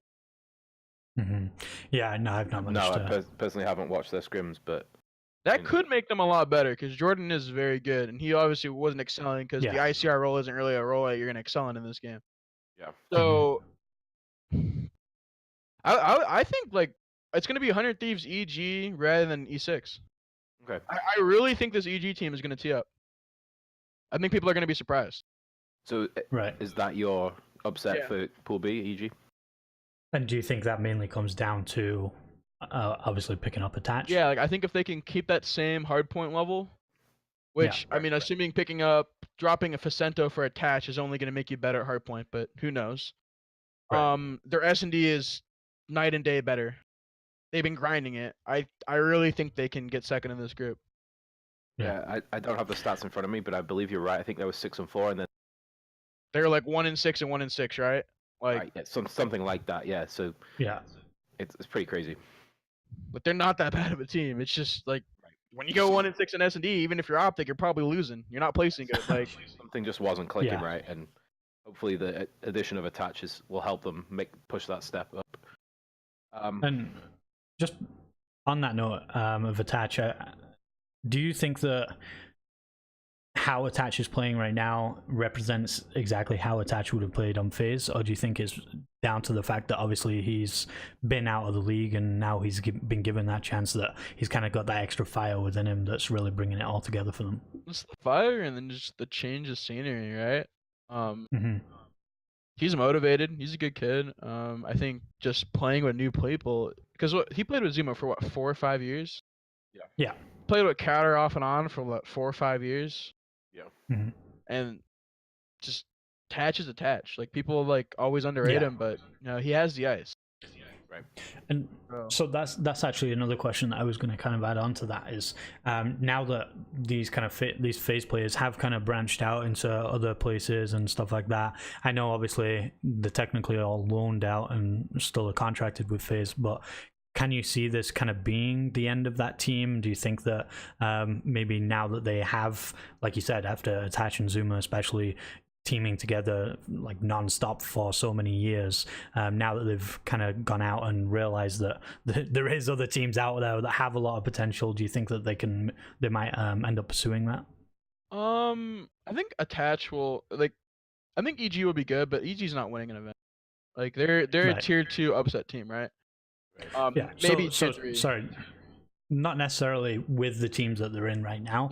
Obviously, I'm sure Azuma's not looking to just stay on the bench for a team. I'm sure he'll be looking for a starting roster. But in general, like especially with the franchising and everything coming up, do you think that maybe they will kind of look out to be on different teams rather than just go back to being on FaZe and carrying on with that part roster? of it, so like with Attach, right? I don't think Attach Attach is gonna go back to FaZe, right? Right. Zuma, the way it's looking, he might not even get on a team this year that's like worth his time, because the FaZe buyout thing is very complicated. We all know like what Zuma. I think we all know like the insider scoop on Zuma. You know, like the rumors. We know, right? Like I'm not gonna go in depth with that, but it's complicated with Zuma. It's a lot of money. Yeah. So like I think Attach and Zuma will 100% be back, right? I wouldn't be surprised if Priestess stays at the 100 Thieves though, because I don't think FaZe is necessarily going to make a player like, because 100 Thieves could really win an event this year. They only are getting better, and I don't think FaZe is going to be like, yo, he just won an event, he's having a great time, he wants to stick with 100 Thieves. They're not going to force him to come back, right? They could, but I don't think they will. So like I wouldn't be surprised if we get Attach and Zuma back together, but I think there's a good chance that Priestess stays. Obviously he's loaned and that could change. But I wouldn't be surprised if he stays 100 Thieves. If they look good. 100 Thieves definitely have the capital to. I was about to say that. Obviously, we don't know his buyout, but 100 Thieves is definitely one of the orgs that afford it, or could afford it at least. Yeah, exactly. That's why I think that's a fair, like what I just said. That's fair, right? Like, Zuma, Attach get back together. Like, I'm assuming they're gonna keep having Sellium on the side, signed under contract, right? He might come back next year. Who knows? But I wouldn't be surprised if Priestess stays with 100 Thieves, because I think they could really win a chip this year. Yeah. What about Pool C? Ooh. See, like before the Midnight Trauma, this pool was insane. But I think obviously Splice is gonna win it. Right. Splice, they're Splice, man. Like I know the last match they lost to Denial, but you can never count out Splice. Yeah. Like Looney, that's Commander Looney, right? Like you got the ice. And Donald Trump or Temper, sorry. Anyways, Splice gets first. It's pretty easy. I think it's fair to say like Splice, Luminosity 1 and 2. Right. An upset can happen against Luminosity maybe, but they're 1 and 2. And then it's basically just a question of, you know, who's going to do better, Accelerate or Midnight. Right. And I think Accelerate's going to get third. Okay. Because maybe there's more like, you know, there's obviously more like experience and like prestige on the Midnight roster. Right? No one's going to argue that, but just looking at that Midnight roster, I don't think they're going to win their S&Ds. Right. And they're going to have internal problems probably. And I think Accelerate, you know, they're probably good vibes right now. I think they're going to be a better S&D team than Midnight. Now I don't think one team's going to win 3 respawns. Yeah. So I would say Accelerate's going to get third and Midnight's going to get last. I could be completely wrong. I haven't seen any scrims, so like I've been kind of out of the scene for the last couple weeks. So maybe Accelerate's complete ass and Midnight's like a god squad. Who knows? But I think Accelerate will get third. Going off of the knowledge that you do have in that matchup, Accelerate versus Midnight, what's your prediction in that head-to-head? It'll probably be like a 3-2 last map. 3-2 round 11. 3-2 round 11. Beehzy gets a 2P grab spike. Let's go with that. I'm gonna take a note of that. I'm writing that down, dude, and we will be praying to you next week when it comes true. Chris gets his second grab spike 5-5. There we go. Okay. All right, and Pool D. I feel like a lot of people peg this as the pool of death. Kind of, what is your opinion? Do you kind of agree with the pool of death opinion? Is every pool a pool of death at this point? Dude, I really thought before the Midnight roster broke up that Pool C was the pool of death. Because obviously my team wasn't that great, but like I felt like that pool was a lot harder. Because like I don't think Envy's that great right now. And we had LG, Midnight, and like we had Splice, who's a top 3 team undoubtedly. Right. And then we had Midnight, who was a top 4 team, but it could be better. And then we had LG. But it kind of stays the same because like obviously Optic's probably the best team in the game, and United could be the second or third, but who knows? Anyways, pool D. It's a hard pool, bro. Yeah, I had United beating Optic in pools, but kind of in the long run, probably in the finals or in the winners, like Optic EU. That was kind of my prediction. I mean, it's probably a fairly easy prediction to make, to be honest. But I mean, like you said, they are definitely the top 1 or 2 teams, whichever way around it is on that specific day. They're both like disgustingly good rosters. How like long has Optic got to like practice with Dashy? Like, has it been 2 weeks? Because like obviously they were playing with Zuma. Like, how long has it been? Well, so obviously there was the second 2 weeks of the yeah of the I league. think it's closer to 4 weeks. 3 or 4 weeks, but also on top of that, they are having that that LAN, right? Where I believe I know 100 Thieves are there. 100 Thieves, Splice, Optic. Is United not landing? I don't believe so. Well, I think so. I mean, just looking at this, like Optics had way more time to practice with the new patch. They had an extra week, which I mean, it's not the biggest patch, but you know, things like that matter at the top level. Right. Yeah. And if they're going to a boot camp, like I think you have to go Optic, right? Like, yeah. I wouldn't be surprised either way. And then, I mean, I think it's Optic 1, EU 2, and then you're really just asking yourself like, who wins, Envy or Rep? I mean, Rec just made the roster change. I think Dylan is a great improvement. I actually saw a stat today. I can't remember his exactly, but it was basically like the first person in the hill, and then with a specific gun, and basically Dens was last in the KD, so he was just dual. That should help him. Yeah. So I mean, I don't know how well you know Dylan, but he's a beast. Yeah, I played him in a couple events. Yeah. But I don't know, because seeing Rep, like I think they lost the Canadian thing to like. Do you even know who Jimbola is? Like they were losing to like Jimbola, like Zyril, and people like that. I don't even think you guys even know who these guys are. But I know Zyril. They're literally local stars that like go to Florida locals. Like, if they're struggling with people like that, like I don't think they can take out Envy right now. I don't know why. I feel like they should be way better with Dylan Cod. Right. But maybe that was an unlucky day. Maybe some host fucking happened. Right. Who knows? But I think you have to go Envy. I mean, if the teams you are mentioning are a Florida team, then I know Rec is based in Vegas, so you can probably assume that some host fucking went along. But yeah, yeah, I'm gonna go with Envy, man. I think Envy's Envy really got their shit together the last half. They even beat EU, right? Or who did they beat that was really good? EU or Splice. Yeah. Like Envy got their shit together the second week, which is a good look. I mean, yeah, I think I would say the same thing. In all honesty, we, you know, if anything, me and Sam are a little bit biased towards Rec just because of Tommy, but I mean, after seeing the games that Envy were putting up, like you said, especially in the last week or so, right? They were definitely putting up some good matches. So yeah, they beat Splice 3-2. It'd be E6 3-2. No, wait. No, I'm pretty sure they did beat Splice. I seem to remember watching it was like last map.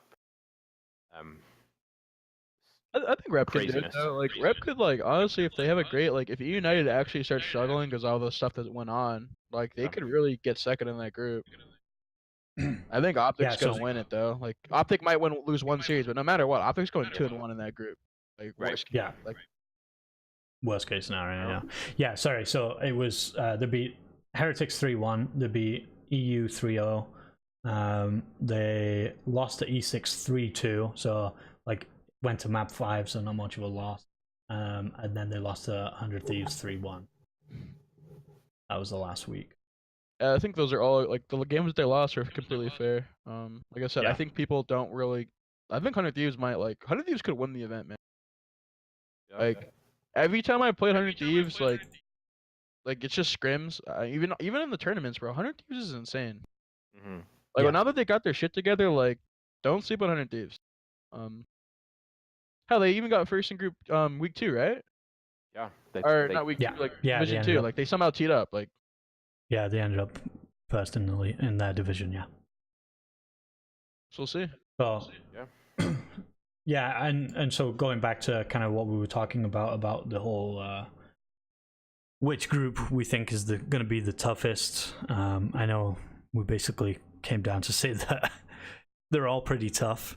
Yeah. We did actually put out a poll as well on Twitter earlier in the week, I believe it was. Yeah. So at the end of last week, I guess. And so we had 25 votes, and 80% of it went towards Pool D. And no surprise, really, Yeah. coming from Twitter. But I definitely agree in the fact that I think everybody's underestimating how close all of the pools really are. Yeah, there's no more like obviously the last few years, right? Like we know all the, for example, the Reedy teams that have been in the league. Yeah. Like Yeah. there's no more of that, right? Like there's like Denial being the worst team in the league is pretty fucking good compared to what we've had the last like 4 or 5 years. Yeah. Like Right. people think they suck, but Denial ain't bad. Like No, again, I think, for Heretics, it worked great. The fact that, again, maybe a lot of these teams didn't really know what their playstyle was and things like that. Underestimated but I think them. exactly, but the big difference between Heretics and Denial is Denial actually does have quite a few players that have been around for a while. So even if all these North American teams don't get to scrim against them a lot, they've still been playing against like the likes of Whalers, for example, for years, right? So you already know what their playstyle is, and you can already assume some of the strategies that they're going to have and things like that, right? Whalers is. I played that guy at Open Bracket so many times over the years. Like that guy, and I believe his name is Brain. Right. Those two people have been Mhm. in Open Bracket over the years. Whenever I play the European teams, those two have been like the 2 hardest ARs to play against. 100%. Right. I don't know what Brain's doing anymore. I think he got dropped from Sweden, but I always thought that guy was really good. Yeah. Yeah. But I think on Denial, like that Zeke guy is kind of the hard carry, right? Or not Zeke, Risk. Yeah. I mean. Risk. Yeah. Who's also been around for quite a while as well. Oh, has he? I thought like Natasha and Beehzy, aren't these all like 18-year-olds? Yeah, so I don't know too much about Beehzy and Natche, or however you say his name. But yeah, Risk and Whalers have been around for a little while. I believe Risk used a team with Tommy as well, right, Sam? On a Vitality team, I think a long time ago. Yeah. Ooh, okay. A couple of years ago. Natasha was born in 1999, so he's 20, so he's probably been. In fact, September 2017, he started competing, so. Yeah, he's pretty new. He's a fairly new player. Yeah. But I think you said this well, but I think what worked well for Heretics didn't work well for Denial. Like in EU, Exactly. there's not many good teams to scrim against, so you can't get better. But on the other side, teams can't learn your playstyle. So I feel like everybody's kind of evening out at this point, and we'll really see during the inter-pool play kind of where these teams really are. Stand. Yeah, exactly, where they stand. Thank you. Yeah, I think like you said, obviously I think the biggest difference as well is not only that, but I think because of the passion, and me and Sam have touched on this before in previous episodes, but the passion that we've seen with Heretics, and like from qualifying for the league and then obviously all the way through those first couple of weeks, I think that they probably put a lot more time into doing homework and things like that, probably versus what Denial actually did as well. So I think Heretics has like 3 coaches. They have like a mental, like a strategic, and like another coach, right? Like right. Yeah, they do. They got everything down. You know, they probably have 3-hour theater sessions every night that they're essentially forced to do. Stuff like that is hard to do, man. Like it's a lot harder to get your team in a theater lobby than you think. Kind of sad. Yeah. Like especially if you Parasite. It's hard, man. Like things like that, like the smallest things, like it sounds so easy, right? But like I'm telling you, very few teams actually watch theater. Yeah. Teams only start Oh, no, I watching believe theater it. when they start getting smoked, and then they just go, oh yeah, we need to watch theater. Like people don't like preemptively watch theater to prepare for something. They do it when they're struggling, and it's kind of sad, right? Like why? Why not I come feel in? like What? sorry, I don't mean to cut you off. I was just going to say I feel like that's something that's caught up CS:GO and League of Legends because you look at those games and their scrim regiment literally starts with 2 hours watching like VODs or whatever it may be, 2 hours doing dry runs before they even get into a server with like an opposing team, and like, I feel like COD's taking steps towards it, but it's just not there yet. COD's pathetic, man. Like for example, like just on my last team, like players would wake up. Like we would get on every day to scrim, right? Players would Mhm. dead ass like need a phone call at 6:15 to like even just get up. And then they Yeah. roll into a scrim 5 minutes later with crusties in their eyes, and like basically the first 45 minutes of scrims are like torch. Yeah. Like Yeah. why is this so hard? Like Yeah, I think so.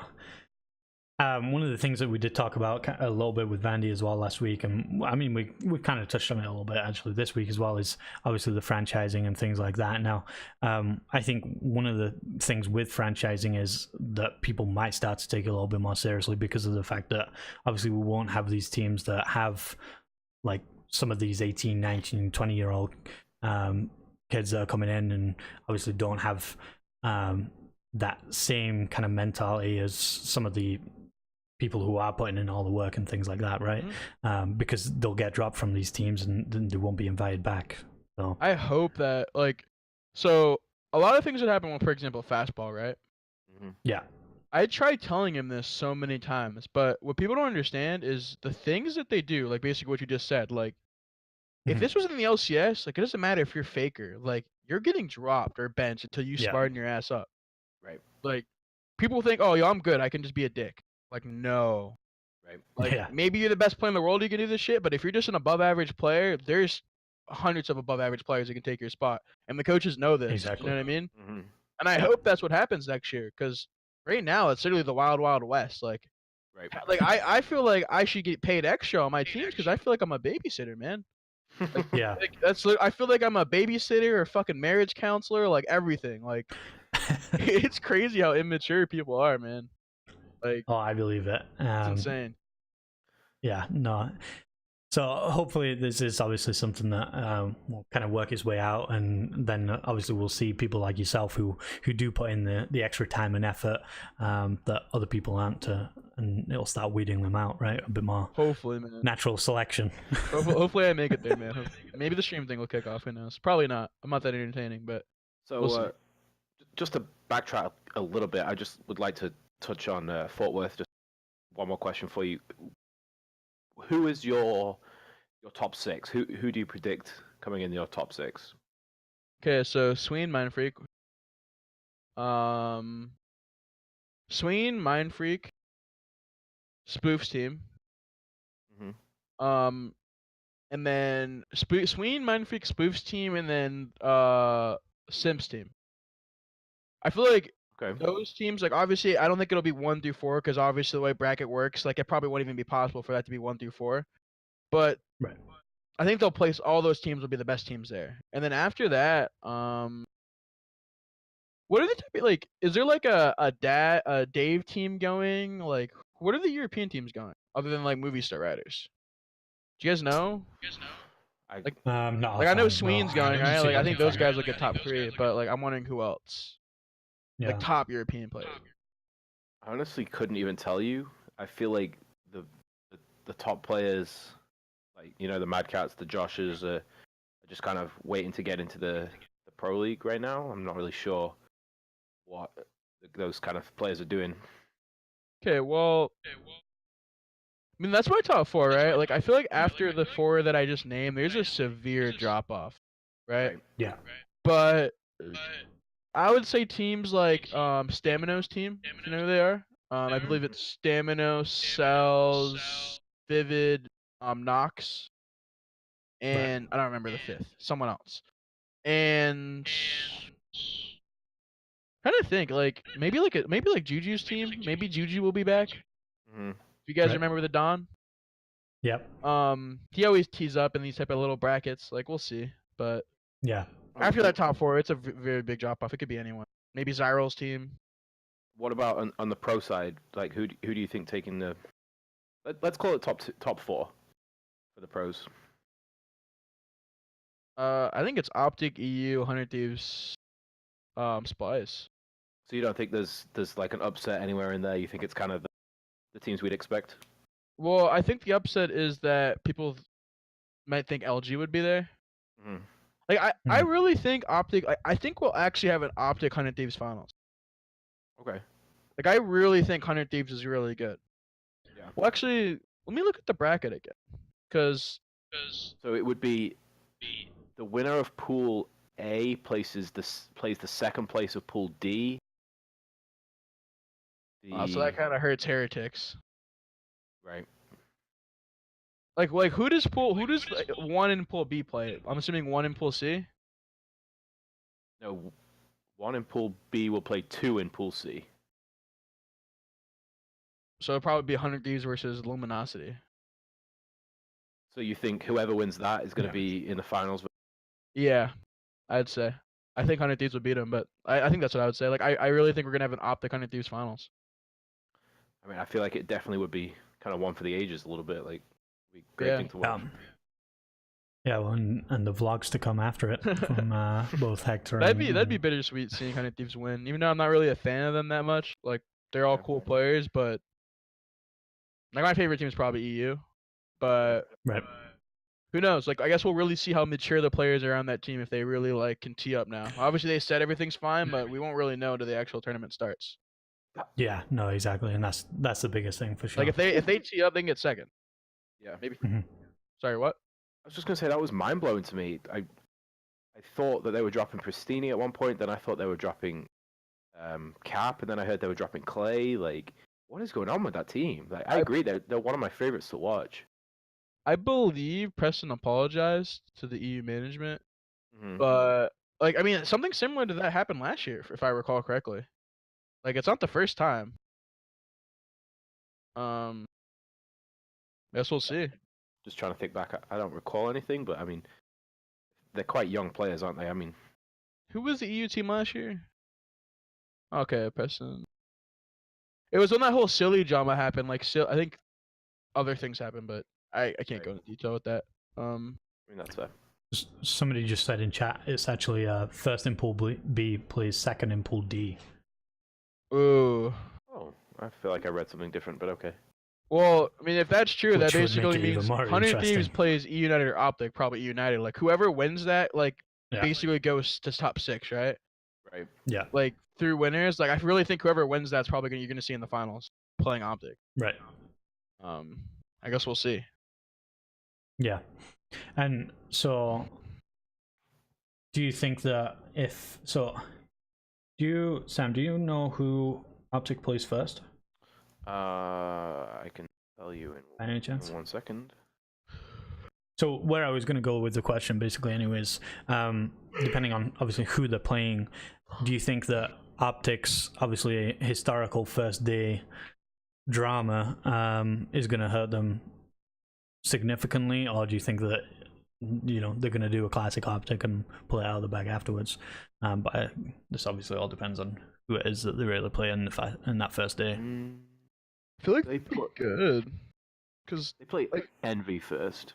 Like Envy and United have had roster drama that is sinking in the back of people's heads right now, right? Yeah. Like, that affects people. Optic's been good vibes, chilling, boot camping together. Like they just want to play some COD. They didn't even get to play at the league together. Like they just want to play some COD. It's going to be great for them.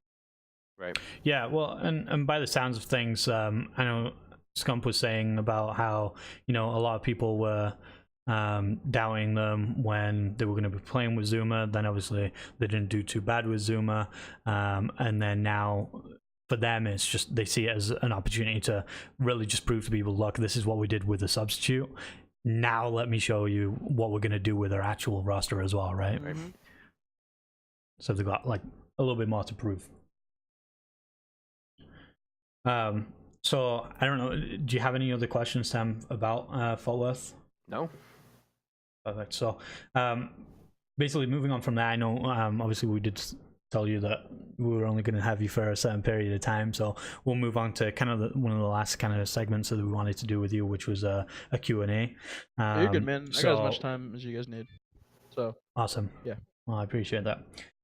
So we have a couple of questions here, but obviously we want to open it up to the chat. And actually, first of all, we also have a couple of questions from that Reddit thread that was posted earlier as well. I just where we got everything. So the first question actually from that Reddit thread you already answered, which was about your ex teammates obviously staying on the Excelerate. Yeah, I just want to make it clear again that anyone that wasn't here for that, they didn't backstab nobody. Yeah, they're good people. Don't be mad at them. It's not their fault. Nice. So the next question we have on the thread was any idea of who you would like to team with after Fort Worth? Ooh. There's really just like 3 people that I'd like to play with, and hopefully multiple on the same team. But if none of these are possible, then I'm probably just not gonna play. Right. I like either to play with Spoof again. That depends how he goes, because I love my Spoof time. Stamino from Cells' team that I mentioned earlier, or I might just try to run it back with Juju and just have some fun, but preferably the first 2 options. Yeah, that's kind of what I'm thinking. So, yeah, we'll see. Yeah. Awesome. So we got Dragon's Jet in the chat. Just said never Stamino. Never trust a Stamino. So the other question that was on the Reddit thread was, so he started off by saying bit of a boring one, but he had basically 2 questions. All-time top 5 Call of Duties. I did mention, and I don't know if this is a correct statistic, but I believe your favorite Call of Duty is actually World at War. Yeah. That game was horrible, but it was so much fun. I don't know what to tell you guys. Like, I love that game. So actually, first of all, before you tell me your top 5, which was your first ever Call of Duty? Online or just COD? I guess online. Okay, because online would be COD 4. Okay. Actually, COD 3. Yeah, COD 3. COD 3? Yeah. Nice. Okay. And so, obviously starting from COD 3, then which would be your top 5 Call of Duties? Oh, I couldn't do them in order. That's too much. That's too much thinking. But just the top 5. World of War, Black Ops 3. I feel like you'd have to put Black Ops, like all the Black Ops games, basically.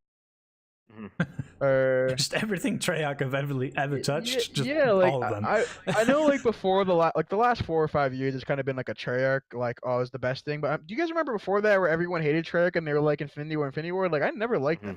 Yep. Like COD 4 was alright. I didn't like MW2. Like that game was horrible. Oh no. I would just get noob tubed the whole time. It wasn't that fun. Like yeah. So yeah, I'd probably say World at War and all the Black Ops games. My favorite. Wait, wasn't World at War Treyarch as well? Yeah. Yeah. So basically, that's what I was saying. Like anything Treyarch have ever touched, just throw them all in there. Perfect. Pretty much, yep. We don't count COD 3 though. That was not a real COD. I don't know if you guys played that. That was not a real COD. Yeah, well, I mean, I think I played maybe the campaign for that game. But other than that, I don't think I've ever actually played it online. My first game was Call of Duty 4 online. Yeah, mine too. But I'm an old man. But shit, what was I gonna say? I completely lost my train of thought. Someone asked in the chat about Fast Clawga. Can I answer that question? Go ahead. Yeah, absolutely. Teaming with Ethan again would be, I don't know. I'd be open to teaming with Fastball again, because at the end of the day, he's really good at Call of Duty. But I don't know. Like it really would depend on the situation, because I just know with Ethan the same things are gonna repeat. Like he's been doing the same thing for years. Like. And so when you say the same things, that's kind of what you were talking about earlier about not taking things as serious as you should do, right? He takes things very serious. His problem is that you just can't, like he has one way to play COD, and he's right about most things. It's just like there's no evolving with Ethan. Like talking to him isn't so possible. he's just set in his ways. Yeah, like he's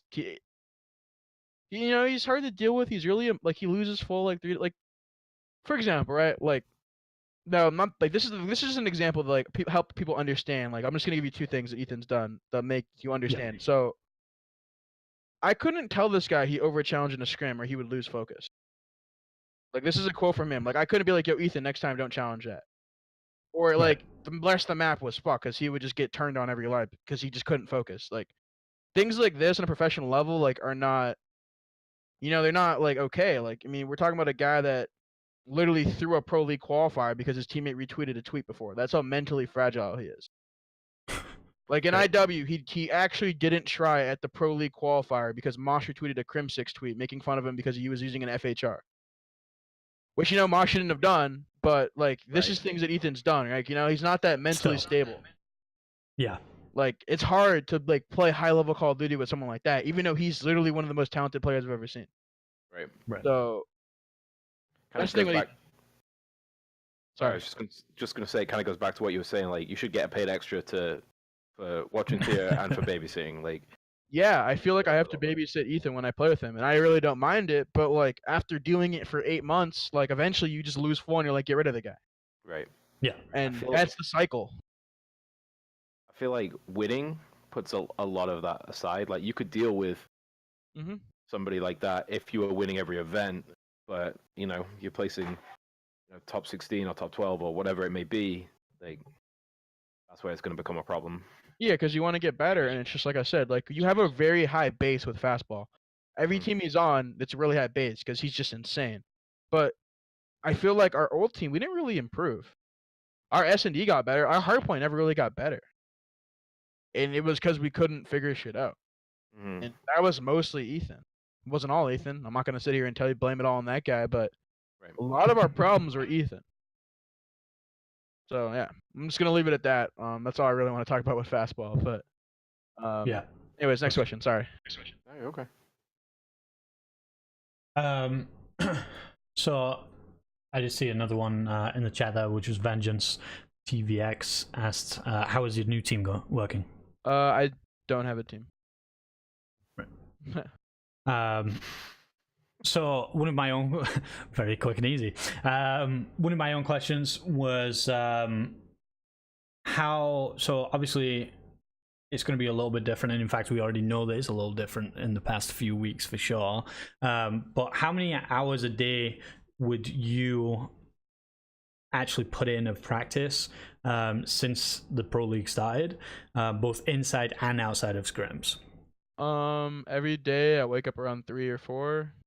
Warm up a little bit, scrim from 6 to 12 to like 2 a.m. depending on how long we get our scrims. Play pubs for anywhere from 30 minutes to 6 hours, and like I love pubs. We love Nuketown. So like that was this typical day. Some days around 3 or 4 in the morning, I might hop on 2K for a couple hours just to like mellow out. I know my teammates didn't like that, but you gotta enjoy what you're doing, right? Like you don't want to burn yourself out. Yeah. And that's pretty much it. So it would be about 9 hours, 9 to 12 hours a day. Really depends. Right. Yeah, and so that's obviously during the Pro League, right? During the Pro League, we weren't playing as much COD because it was harder. I mean, we basically scrimmed at the venue, but like practicing on the internet was hard. On top of that, I didn't have a proper way to talk and scrim. So we tried, but like when we could scrim, like on like the weekends we couldn't really play, but we were the first team in the venue and the last team out. Like we tried, we just weren't good. Right. So. Okay. And so this one's also going to be very dependent on obviously what you manage to pull together, but from what you think the options are for you at this point right now, and obviously looking at it, being optimistic, what are your goals for yourself for the rest of this season? I mean, I guess in fact, so we could make this into a two different kind of question. I guess we could put if you made it back onto a team, what would your goals be? And if you didn't make it back onto a team, what would your goals be in that situation? By a team, you mean like a league team or just any team at all? A league team. And if I get back onto a league team, goal is just to win again. Right. That's the goal. Obviously, if I'm not in the league, the goal is to get back in the league at the earliest convenience, and that just comes down to putting together a good team. I'm gonna try to stream more. Because now like playing not so good players outside of the league, I can afford to stream because my internet's not very good. So I only get like 7 upload. So streaming online COD, like playing from Canada to like Texas, is not very easy, especially when you're streaming. Nope. So like if I'm playing worse players, I can afford to do that and just try to build my brand and hope like when franchising comes around, I get a chance. And like this is obviously dependent on if I can financially do it, but like I think I'll be fine. Right. I've been doing it for years. I'll probably get a team or something. We'll see. I mean, you've mentioned throughout like all the additional things you can bring to a team outside of, the controller. Would you ever consider a coaching role? I was actually going to coach Juju's team at this event. Oh, okay. But they offered me like a fair deal, pay for my travel, like pay for my food, that type of stuff. But I decided like I'm gonna help them online a little bit, but I don't really want to go to the event because I just feel like it wouldn't be mentally good for me to go to that event. I wouldn't be surprised if I had some sort of breakdown, like literally mid event, just watching everyone else play, because like that just I need to take a step back. Like that's not like healthy for me mentally. But yeah, I feel like I'd be a really good coach, honestly. I have a really unique way of thinking about the game that a lot of people don't see, but makes sense in my opinion. And like it's worked for my teams in the past. So I'd love to coach, but I'm also not gonna like sit here and coach like shitty AM teams. Right. And I don't think I'd ever get an opportunity to coach like a professional level team, because who would want Beehzy coaching them? You know what I mean? It's like in order to be a coach, you have to respect. Like the players have to respect you, and who in the pro league is gonna respect me? Right. Maybe my old teammates. I know my old teammates respect me, but like that's about it, right? Right. So I mean, yeah. So go ahead. I was just gonna say, you don't really want to. You spent a long time working your way up to where you are now, as a player. You'd have to do it all again as a coach. Like, yeah, like, I wouldn't mind coaching an AM team for a little bit to get an experience, but it's just like, imagine having to be an amateur coach for 2 years. You're not gonna get paid. The players get paid first. Like what? Then you're just gonna sit there watching other people play COD when you could probably do it better. right. It's not that good. Yeah. So I mean, by the sounds of it, it just sounds like at this point in time, it's obviously not something that you really want to pursue. Obviously, your main focus is playing yourself.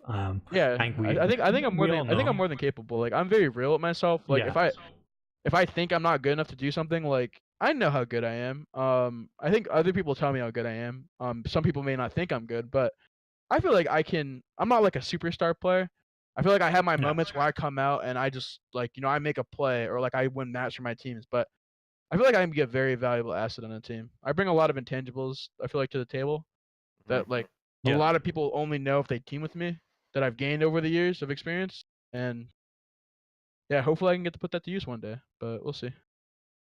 Yeah, I mean, honestly, just like the conversations that we've been having, I think just some of the things that you've been saying really shows you do have quite a vast knowledge on not only like the way things are played out in the game, but the way like people think outside of the game and things like that. And even just yourself talking about your own mental health, I think that just goes to show that you're really on top of yourself, and usually those kind of people are good at kind of helping and guiding others, right? Yeah. We'll see what happens. At the end of the day, I just want to. I'll do anything in esports as long as I can like get paid, in a sense. Like it's not about money, but of course, I just want to follow my passion. But like if you know how it is. Like I can't really keep doing this unless there's some sort of income coming in. Right. And that's just the reality of it. Like obviously I can get a job and do both, but like I don't want to do that. Like if I'm doing COD, I'm putting my all into it. Right. Whether that's coaching or being a player. And I'm not gonna half-ass it with a job, getting on for scrims every day tired. Like I'm not gonna do that to my teammates. Like I have too much respect for them. So of course, kind of how I look at it. Question actually. So obviously you mentioned that you live in Canada. Whereabouts in Canada do you live? The suburbs of Toronto. Okay, so you are in Toronto. Brampton, if you know where that is, but. Yeah. I actually live in Canada as well. I live up in Sudbury, so. Oh yeah, I was there like about a year and a half ago for that UMG local. Remember it? Yeah. Nice. And so we did have another question come from the chat from Dragons Jet 2, who asked, "Are you able to go to Toronto XP now that you're not in the league, or do they still think you're too good for it?" Well, they said no pro players could play in it, but I assumed once I got out of the league, now that I'm unemployed, I could, maybe, go make a couple $100s at a local. But Yeah. then they changed the rule to, anyone that's been in the CWL this year or currently playing is not allowed. So Well, yeah, I knew you were coming.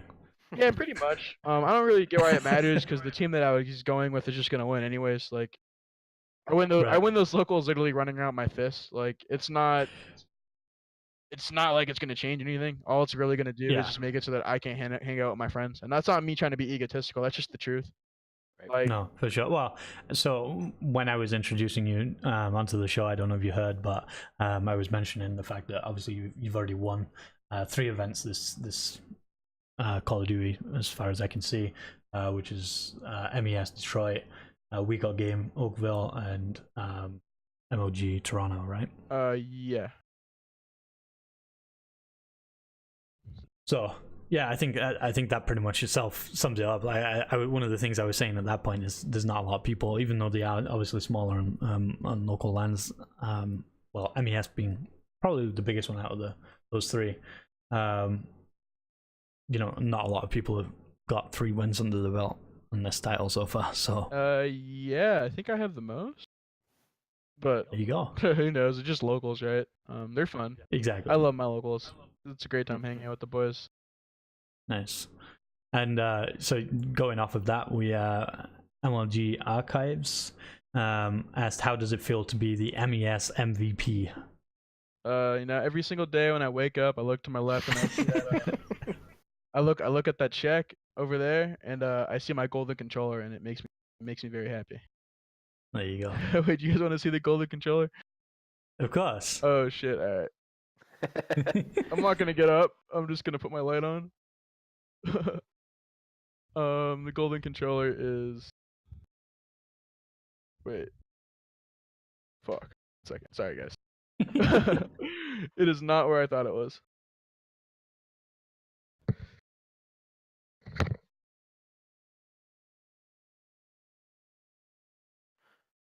It's been a real great episode. I feel like Beehzy is a really good guest, and we should definitely have him on in the future. Yeah, I agree. Oh, so I didn't know you still had your headset on. Sorry. I can hear you. So here's the golden controller. Nice. And I thought I got a real cinch, but there's nothing inside of it. So. Oh. They gave me a hollow controller that says "winning is cinch" on it. So let's go. That's hilarious. MVP. Let's go. I love it. Yeah. I just thought that was funny. Yes. They gave me a controller with nothing in it. Absolutely. It looks like, one of the things that you were saying, obviously, before about starting to create content and obviously your Reddit presence and everything else, really creating your own kind of community. I think even just seeing the chat tonight and some of the people that have been in and out and things like that, I think it really goes to show that you do have a pretty good following already. And honestly, I think you're gonna have I think you're gonna find it a lot easier than what you may think at this point. Yeah, I'm gonna try. Like, my mindset really is give it a few months. If I get on a COD team that's on the league, I'll just stream everything and just see where it goes. Right? If it's meant to be, it'll happen. If not, you move on with life, right? Figure out what your next passion is. Like, so that's all you can really do. That's kind of just reality. Yeah, just gonna keep trying. All right, so I have 2 last questions for you. Number 1, outside of Call of Duty, do you follow any other esports? If so, what is your kind of go-to team in that esports? I follow everything, man. Okay. I know this game's kind of dead, but I've been around a while, and I'm a big StarCraft. Okay. And I also love CS:GO. Okay. So I'm guessing you're probably an ENCE fan in both. I believe there's a big StarCraft player plays for ENCE, did pretty well, right? Cyril or whatever his name is. I think so. Yeah. I don't really follow. follow players anymore. I kind of just watch the game because I love it. Okay. I used to be like a J-Dong type of guy back in the day, or like a Huck or like a Flash, but obviously those players are retired, and I just love the game. Okay. I'd stream it more, but obviously no one really cares about StarCraft. And what about CS? Is there a kind of a go-to team for you? There was, and then VP kind of died. Oh, you're a VP fan? Yeah, that's kind of heartbreaking. Like the grandparents of CS, really, weren't they? Yeah, I haven't really watched because I used to I kind of made a switch in Black Ops 3 to CS, and I got pretty good. I got to like a playoff open level and just playing CS for like 6-7 months. I got pretty good pretty quick. Yeah. One of the people that I was playing with in CS is Vandy, and he's on United now, right? Oh, really? Like, yeah. Now maybe if I kept playing CS, something would have happened, but I was better at COD, so I just went back. But I love CS. It's a tactical game. I love tactics. Yeah. Yeah. And my last question is, you've mentioned the content creation, you've mentioned, streams. Where can our viewers find you? What is your schedule like, and well, after how this, can they support you? Well, first thing you can do is go to my Twitter and enter giveaway that UIU is hosting for me. I think we're giving away like an A10 and A20 headset and free copy of the Division. And just for anybody that doesn't know, what is your Twitter? Beehzy17, BEEHZY 17. And shortly after the stream, I'm gonna get some people together, and we're probably gonna be streaming the Division 2. We had a pretty good showing out last night. I think we averaged like 80 viewers. So, yeah. Just check me out there. I'll probably be tweeting out a stream link in like an hour. So yeah, thank you. And do you do YouTube as well? Is that on the horizon for you? See, I'm gonna try to do YouTube. It's just like I don't know what to do. Like I uploaded a video last night, basically like just my thoughts on certain problems have, and I don't know if it's good or not, honestly.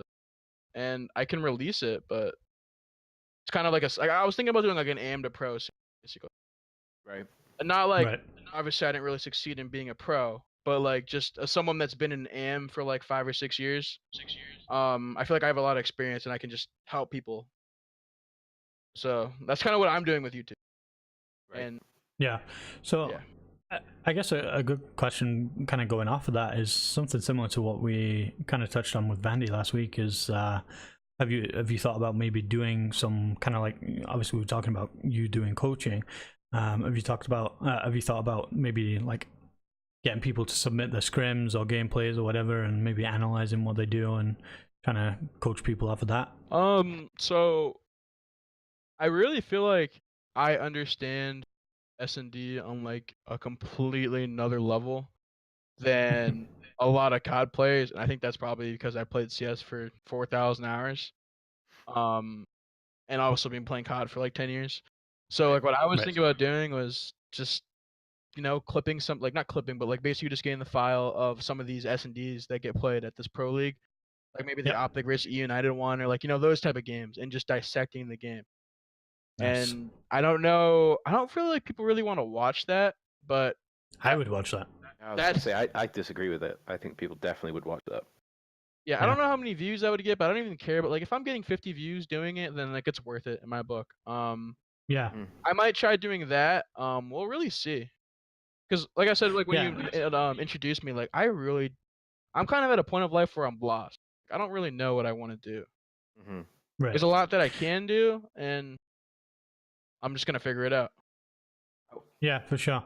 I think obviously, definitely the biggest thing if you are going to start creating content and everything is obviously to make sure that you're playing or streaming or making YouTube videos around the things that you enjoy doing, right? Because it definitely shows in the videos. Yeah, I mean, being somebody who has also been having to go at doing streaming and stuff like that myself for the past like a few months at this point, I got to a point where I started playing games where I wasn't really enjoying myself, and all that resulted is then me pretty much not streaming very much for a good month straight, because you start feeling basically like how you kind of describing right now. How you feel is you start feeling lost and not kind of knowing what you want to do and things like that. So the best thing to always do is just obviously stick to what you know and love and what you want to play rather than what everybody else thinks anyway. No, yeah, that's why I was kind of like thinking like streaming for me is gonna be harder because I want to play games like World of Tanks and StarCraft, but that's like I gotta find a happy medium between like entertaining stuff and like actually enjoying myself. So that's what I'm trying to figure out. Yeah. I don't know if you played World of Tanks, but I don't think many people like that game. So I actually have one of my pretty loyal viewers who is actually not tuned into the podcast tonight, but he was in my stream earlier when I was just playing some League play. He plays World of Tanks all the time, so he's been trying to get me involved in World of Tanks. So maybe maybe that's what we can do. Don't do it. Don't do it. Don't. It's like getting into League, man. Like stay away. Don't get into League already. Well, I actually started playing League as well a little while ago, but I'm still very backwards and forwards with that. And as far as World of Tanks go, I actually did download it onto my PC about 2-3 weeks ago. Still have yet to play it yet though. So it's not that fun until you get like 100 hours into it, and at that point you're fucked because you're addicted.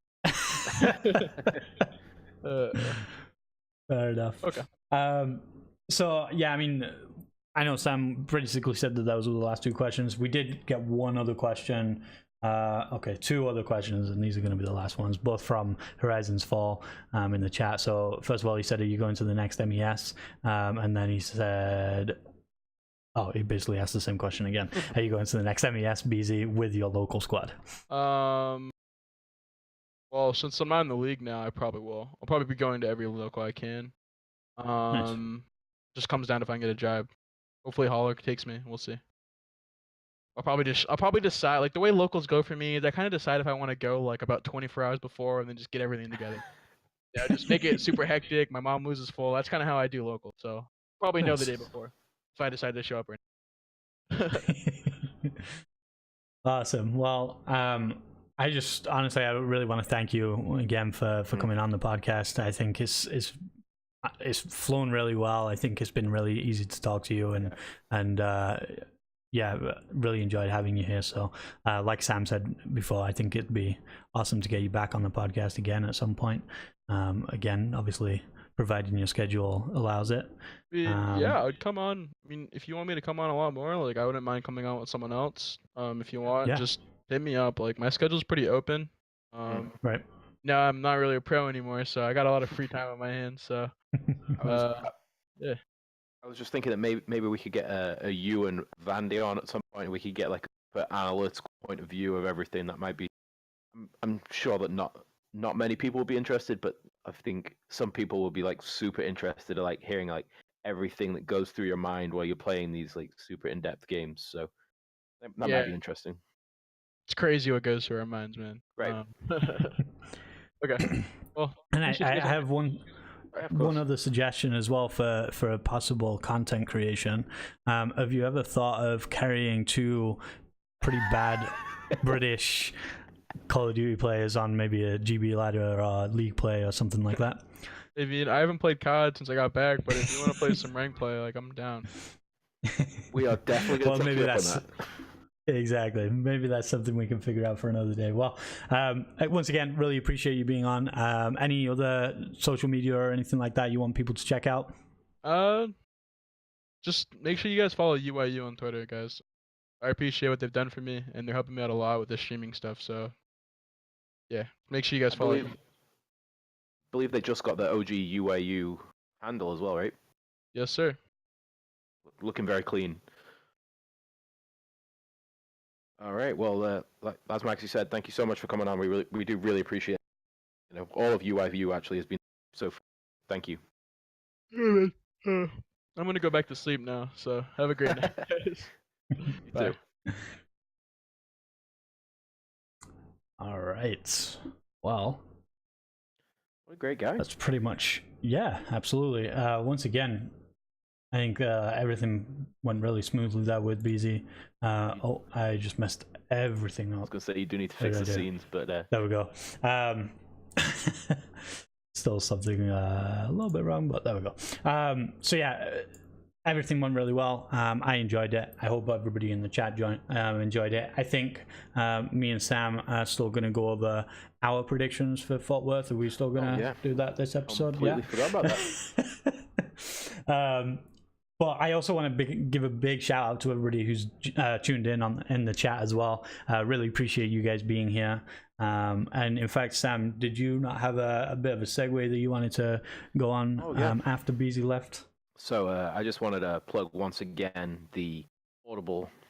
So if you go to audibletrial.com/the CWL podcast, you'll get 30 days free trial of Audible. It unlocks thousands, if not tens of thousands of audiobooks. You actually get one audiobook and 2 Audible originals that you can download straight off the bat with that 30 days. After the 30 days, it does jump to $15 per month, but both of us have spoken extensively about how great this service is, and I really can't promote it enough. Before we do jump into the group, so I'm just going to run to the bathroom if that's okay. Absolutely not. Okay, well, I guess I'm going to pee myself. Great. Perfect. I'll be back in a sec. Yeah, for sure, no worries. So yeah, once again, stream, I just want to thank everybody. Just going off of what Sam was saying, Audible is our first sponsor that we've gotten for the podcast. Obviously, we're going to be looking for other sponsors as well moving forward. But if you haven't and you are into like listening to podcasts, obviously like ours, and you enjoy listening, reading books, but you find that you don't really have the time for it, Audible honestly is a great solution. And we are actually looking to get the podcast on Audible as well as everywhere else that we've got. So for anybody who's not aware, we do stream this podcast on this channel on a weekly basis. It's not always on the same night every week or the same time or anything like that. However, we typically tweet as soon as possible, letting everybody know when the next episode is going to be. And then 24 hours after we've streamed it on Twitch, we then premiere the episode on YouTube as well. And then on the same day, as in the next day after it's streamed, you can also find it on SoundCloud, Spotify, iTunes, and Google Play Music as well. So anybody who's interested in listening to us talk about Call of Duty on a weekly basis, you can find it on all of your favorite platforms at this point. So like we said, we are going to be talking a little bit more about our predictions for Fort Worth. I see Sam's back now, so we're going to be hopping into that. I should actually again as well. All right, I'm back. Provided for perfect. I was just kind of running through where everybody can find us, as well as hopefully Audible by the end of this week. So we're going to jump into our own predictions. Do you want me to go first to Pool A? Yeah, so Pool A, obviously starting off, we've got Gen G, Heretics, UIU, and Denial. What are your thoughts? I feel like Gen G is only going to get better with the addition of Envoy over basically. I think UIU is a little bit of a dark horse here. I know they're kind of middle of the pack in their division, but I suspect that they will come out into second. I think people will have figured out Heretics a little bit, and they will fall into third. And I think Denial is what you see is what you get, and they're going to be in fourth. What are your opinions? Yeah, so hold on, lost the link. Yeah, I mean, pretty similar, really. I think Gen G are probably going to finish top of their pool. I think UIU and Heretics are going to be really close, in all honesty. I actually think that UIU are probably going to come out on top of that, because I know they've been putting in a lot of work with obviously the new pickup and everything else. And then I think, obviously, though, Heretics are still going to come out on top of Denial. I still don't think they're quite at a place where they can come out on top at this point. Completely agree. That was a very quick rundown of Pool A. You want to move on to Pool B, or you have some things to? I mean, not really, to be honest. It's pretty, like, it's one of those things as well. I guess and this is pretty much to go with any of these groups. I think we at this point with all of the roster changes that have been going on, then we have like rosters like Optic that haven't made any changes, but also haven't been playing consistently with Dashi. Right. We have E United who also haven't made any changes, but they've had the whole turmoil of whatever's been going on in with everything with Clayster and everyone. So. Yeah, and then obviously different pools. We've got Luminosity that haven't really shown much so far, so it's kind of hard to say how they're going to turn up, like which team is actually going to turn up to this event. And then Pool B is actually pretty good toss up, really. I mean, 100 Thieves, obviously, like Beehzy mentioned, they're on the uprise. And then Red Reserve again, pretty much hit or miss. EG, I think. So I mean, I may as well just do my predictions for Pool B, I guess, at this point. So I think 100 Thieves definitely going to come out on top. I would actually agree with what Beehzy was saying. I think Evil Geniuses are probably actually going to finish in second for this pool. I think with the addition of Attach is a huge pickup for them. I think it's really going to help them moving forward, not only in this tournament but within the Pro League as well. And then I think Enigma 6. Between Enigma 6 and Red Reserve, I think it depends on which Red Reserve turns up to the tournament. I think the first match is probably going to really set in stone how the rest of the tournament is going to be for them. If they come out and they get a nice win off the hop, they're probably going to come out on top of Enigma 6 as well. Otherwise, I think that Enigma 6 might even finish in third and Red Reserve fourth. Just quickly, Twizzo, we will touch on your comment when we get to Pool D. I think I'd like to go more in depth with, but Pool B, I originally had it as 100 Thieves, then Red, then E6, and then EG. But listening to Beehzy, I kind of want to adjust that slightly. I'd like to switch EG up into second and put Red Reserve down into fourth. So it would be 100 Thieves, then EG, then Enigma 6, and then Red. I given what Beehzy said, he he was in those scrims. He can tell us that Attach was going 15 on 3S, and it will definitely help to fill in that gap that they had. Then moving into Pool C, I personally the first teams in first and second, I think, are interchangeable, and the teams in third and fourth are interchangeable. But the way that I kind of see it playing out are Splice. I just have a love for Splice. I don't know, something about that organization that I just respect and appreciate a lot, and I want to see them succeed. Then we have LG in second, I believe. They really were trying to turn it around in the last week of a pool, and I definitely see them on an upward trend. Then I have Midnight. I think the experience of the players that they have will really will somewhat shine through. But even as Beehzy said, he definitely predicted some internal turmoil and Accelerate. And I don't really expect too much from that roster. So I actually want to kind of throw a spanner in the works here and make it a little interesting, because Pool B, we were pretty much the exact same. So I mean, I certainly can't argue with the fact that I think Splice is going to come out on top. But I'm actually going to go ahead and say that Midnight are going to come in second in this pool. I think it really depends on their S&Ds. Obviously, we were talking about how important S&Ds are in general earlier on in the show, but I think that their S&D is going to be crucial for them in this group. And then, so here's where my biggest surprise is going to come in, though. I actually I'm going to predict that Luminosity are not going to get any better than kind of what they have been doing. And I'm going to say Accelerate are going to come out a little stronger than everybody's expecting. and finishing third place, with LG finishing last. Interesting. I just think that Excelerate obviously have a lot to prove, especially the two players that have stayed on that roster. And then we've also got 3 obviously eager players that are coming in, wanting to prove that they should be in the Pro League and wanting to stay there, right? So that's kind of my thought process behind it, on top of the fact that I just wanted to make it different, so that we're not both saying the same thing again. And what about Pool D? What are your takes on Pool D?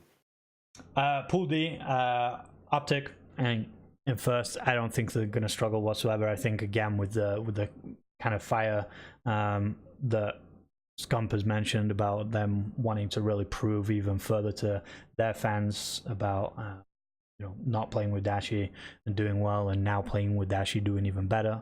I actually think Envy are going to come in second. Interesting. I think that they can push forward against the United, just because I don't know if you watched any of that. Is it Trading Shots? I did not. But I just saw a small clip, basically, where they were talking about how, obviously, historically, Clay in the past is not somebody who kind of gets over these things with his previous teams. Typically, we see Clay have an issue with his team. It sometimes is dragged out for a little while, but for the most part, things do end up changing, and I think that's not changed whatsoever. I think they're still going to have issues, even though they're saying that everything's been fixed. Right. I think that it's still going to be a big issue moving into this event, especially with it being so close to when that happened. I think if they are going to fix it, I think it's not going to be fixed until the Pro League starts up again. So Envy in second. I would still have to say E United in third, and Rec fourth. However, I would love to see Rec again be the upset and move ahead of at least E United. So, even though I agree with everything you just said about Clay, I think he's going to use it to light a fire up his ass. I think the other 4 players in the team are good enough that even if he's having a bad map series, especially Beehzy, like that dude's insane, I think that they can carry him. I have United in first. I think in the head-to-head between Optic and EU in the groups, I think United's going to win. I think Optic's going to do the classic Optic of come in slow on Friday, they pull it out on Saturday and Sunday, and they turn it around and they win the event. But so I have Optic in second. Yep. I have Reciprocity in third. I think Dens was kind of the weak link, and I think that addition of Dylan is really going to help them turn that around. And then last but not least, I have Envy in fourth. I think it's a good roster on paper, but it's just something's not clicking with them. And right. Actually, I want to just quickly touch on something that Twizzo said in chat. He said, yeah. I think Envy and EU are technically on roster hold with certain players until the end of CWL Fort Worth.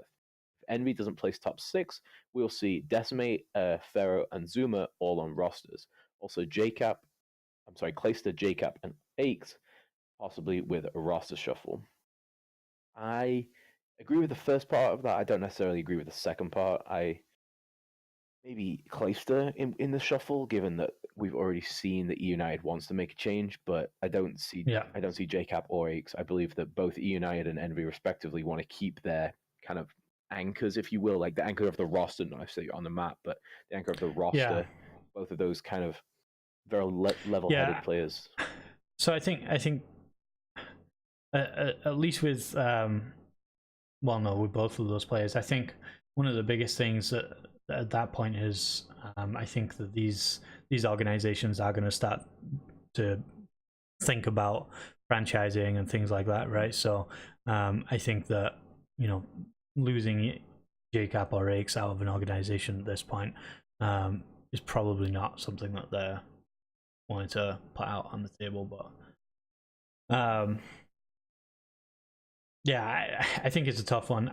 It's definitely a bold prediction. I would love to see Zuma get on a roster, especially being a different roster to FaZe, because I'd love to see him play with some other players, and again, just because of the fact that he's been playing on FaZe for a long time.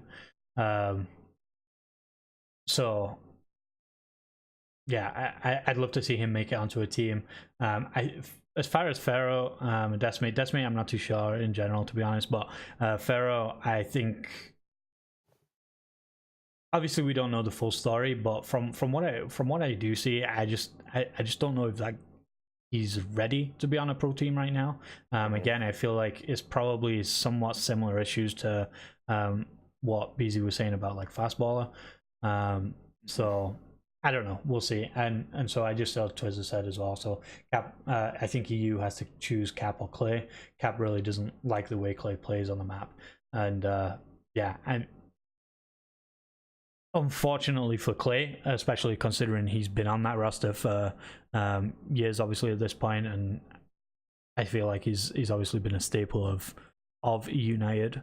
I do think that they choose Cap over Clay at this point. I think it would be a real interesting thing to watch unfold. Now, quick question: do you have your predictions that you just made written down? No. Okay. Oh. So, I would like to propose a wager. I'm gonna go through the VOD and I'm gonna write down the predictions. I'm gonna write them next to the predictions that I made. Then in a third column, I'm going to include the actual turnout of where each team placed in the group. Excuse me. Whoever has the most percentage correct, I would like to place. You think a $10 wager? I think that's an acceptable amount. Okay. Yeah. So the percentage correct of where teams place. We're not. And what would you like a tiebreaker to be? I guess we could, if it's a tiebreaker. All right. Who's going to place higher at the event? Optic or 100 Thieves? Well, no. So what I was going to say is tiebreaker could be once the pool play is played out, we then pick from the teams that have advanced out of the pool play who goes on to win the event. Okay, and then it's just down to whichever team makes it further. That's fair. Okay. Yeah. I think predictions are really going to be tested. And yeah, you went with the safe options as well, so. But sometimes the safe options, especially in Call of Duty, always the best, can come down to a coin flip, and it doesn't always go the right way. So, I think we can take a look at that next week, and we'll. You can owe me the $10 then. I think that's fair. I don't know about that one, but we'll see. But yeah, and you know what? While you do that, I think you should also pick up Beehzy's predictions. Just throw him in there. Obviously not into the wager, but sure. I'm interested to see exactly how close to being correct he was as well. So, all right. I have a closing statement. I would just like to direct every viewer, no matter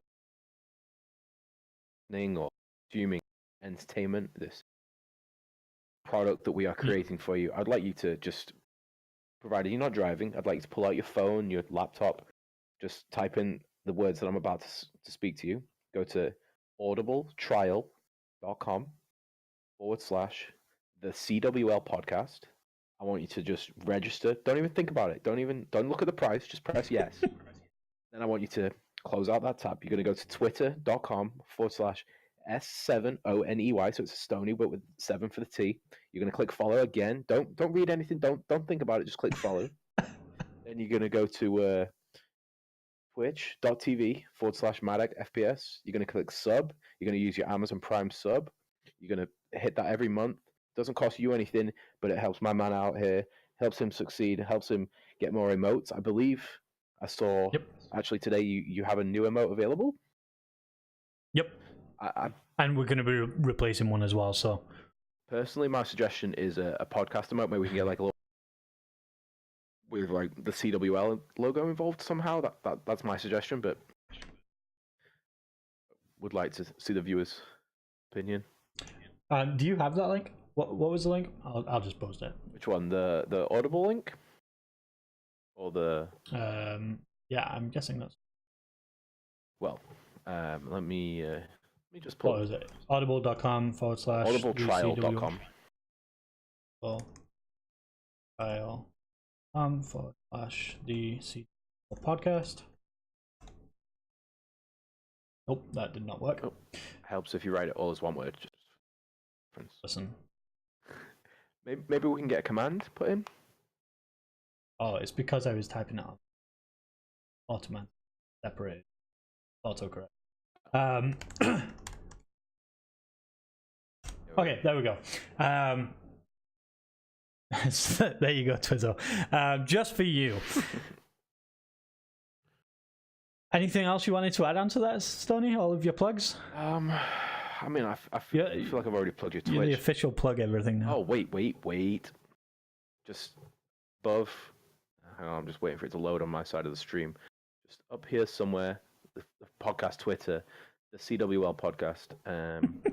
Just while you're... Oh, hang on, I'm not quite... There we go. I believe that should be pointed directly at it. Go right there. He says that doesn't work.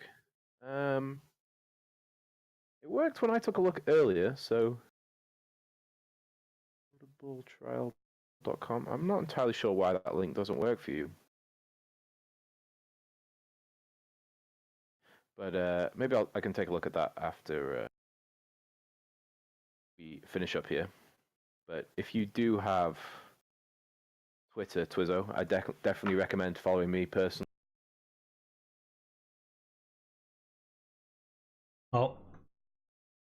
Your mic cut out big time. But... I apologize for that. Can you hear me now? Yeah. I think it's just because your mic's a little further away. Oh, sorry. There you go, Twizzo. I got you.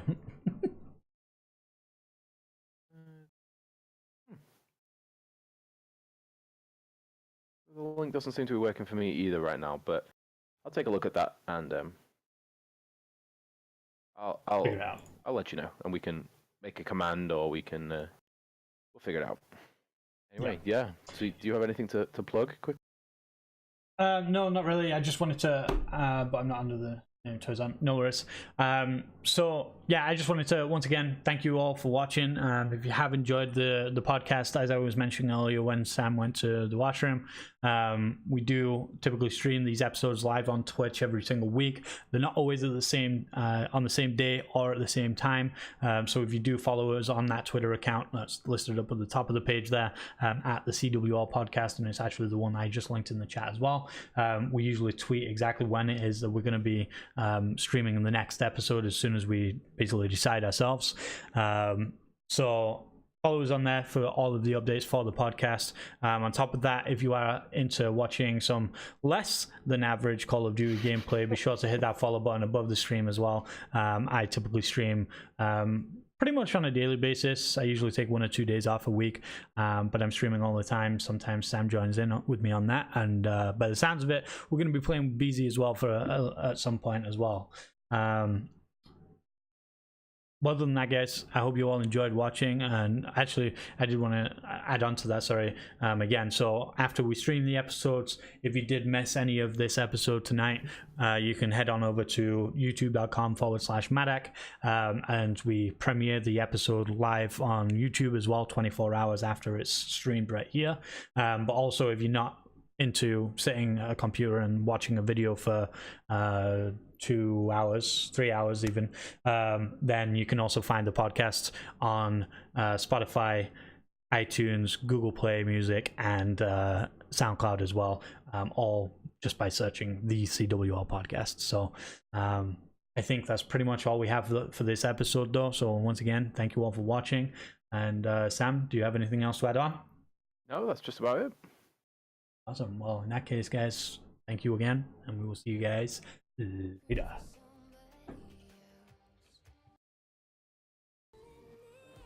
we good?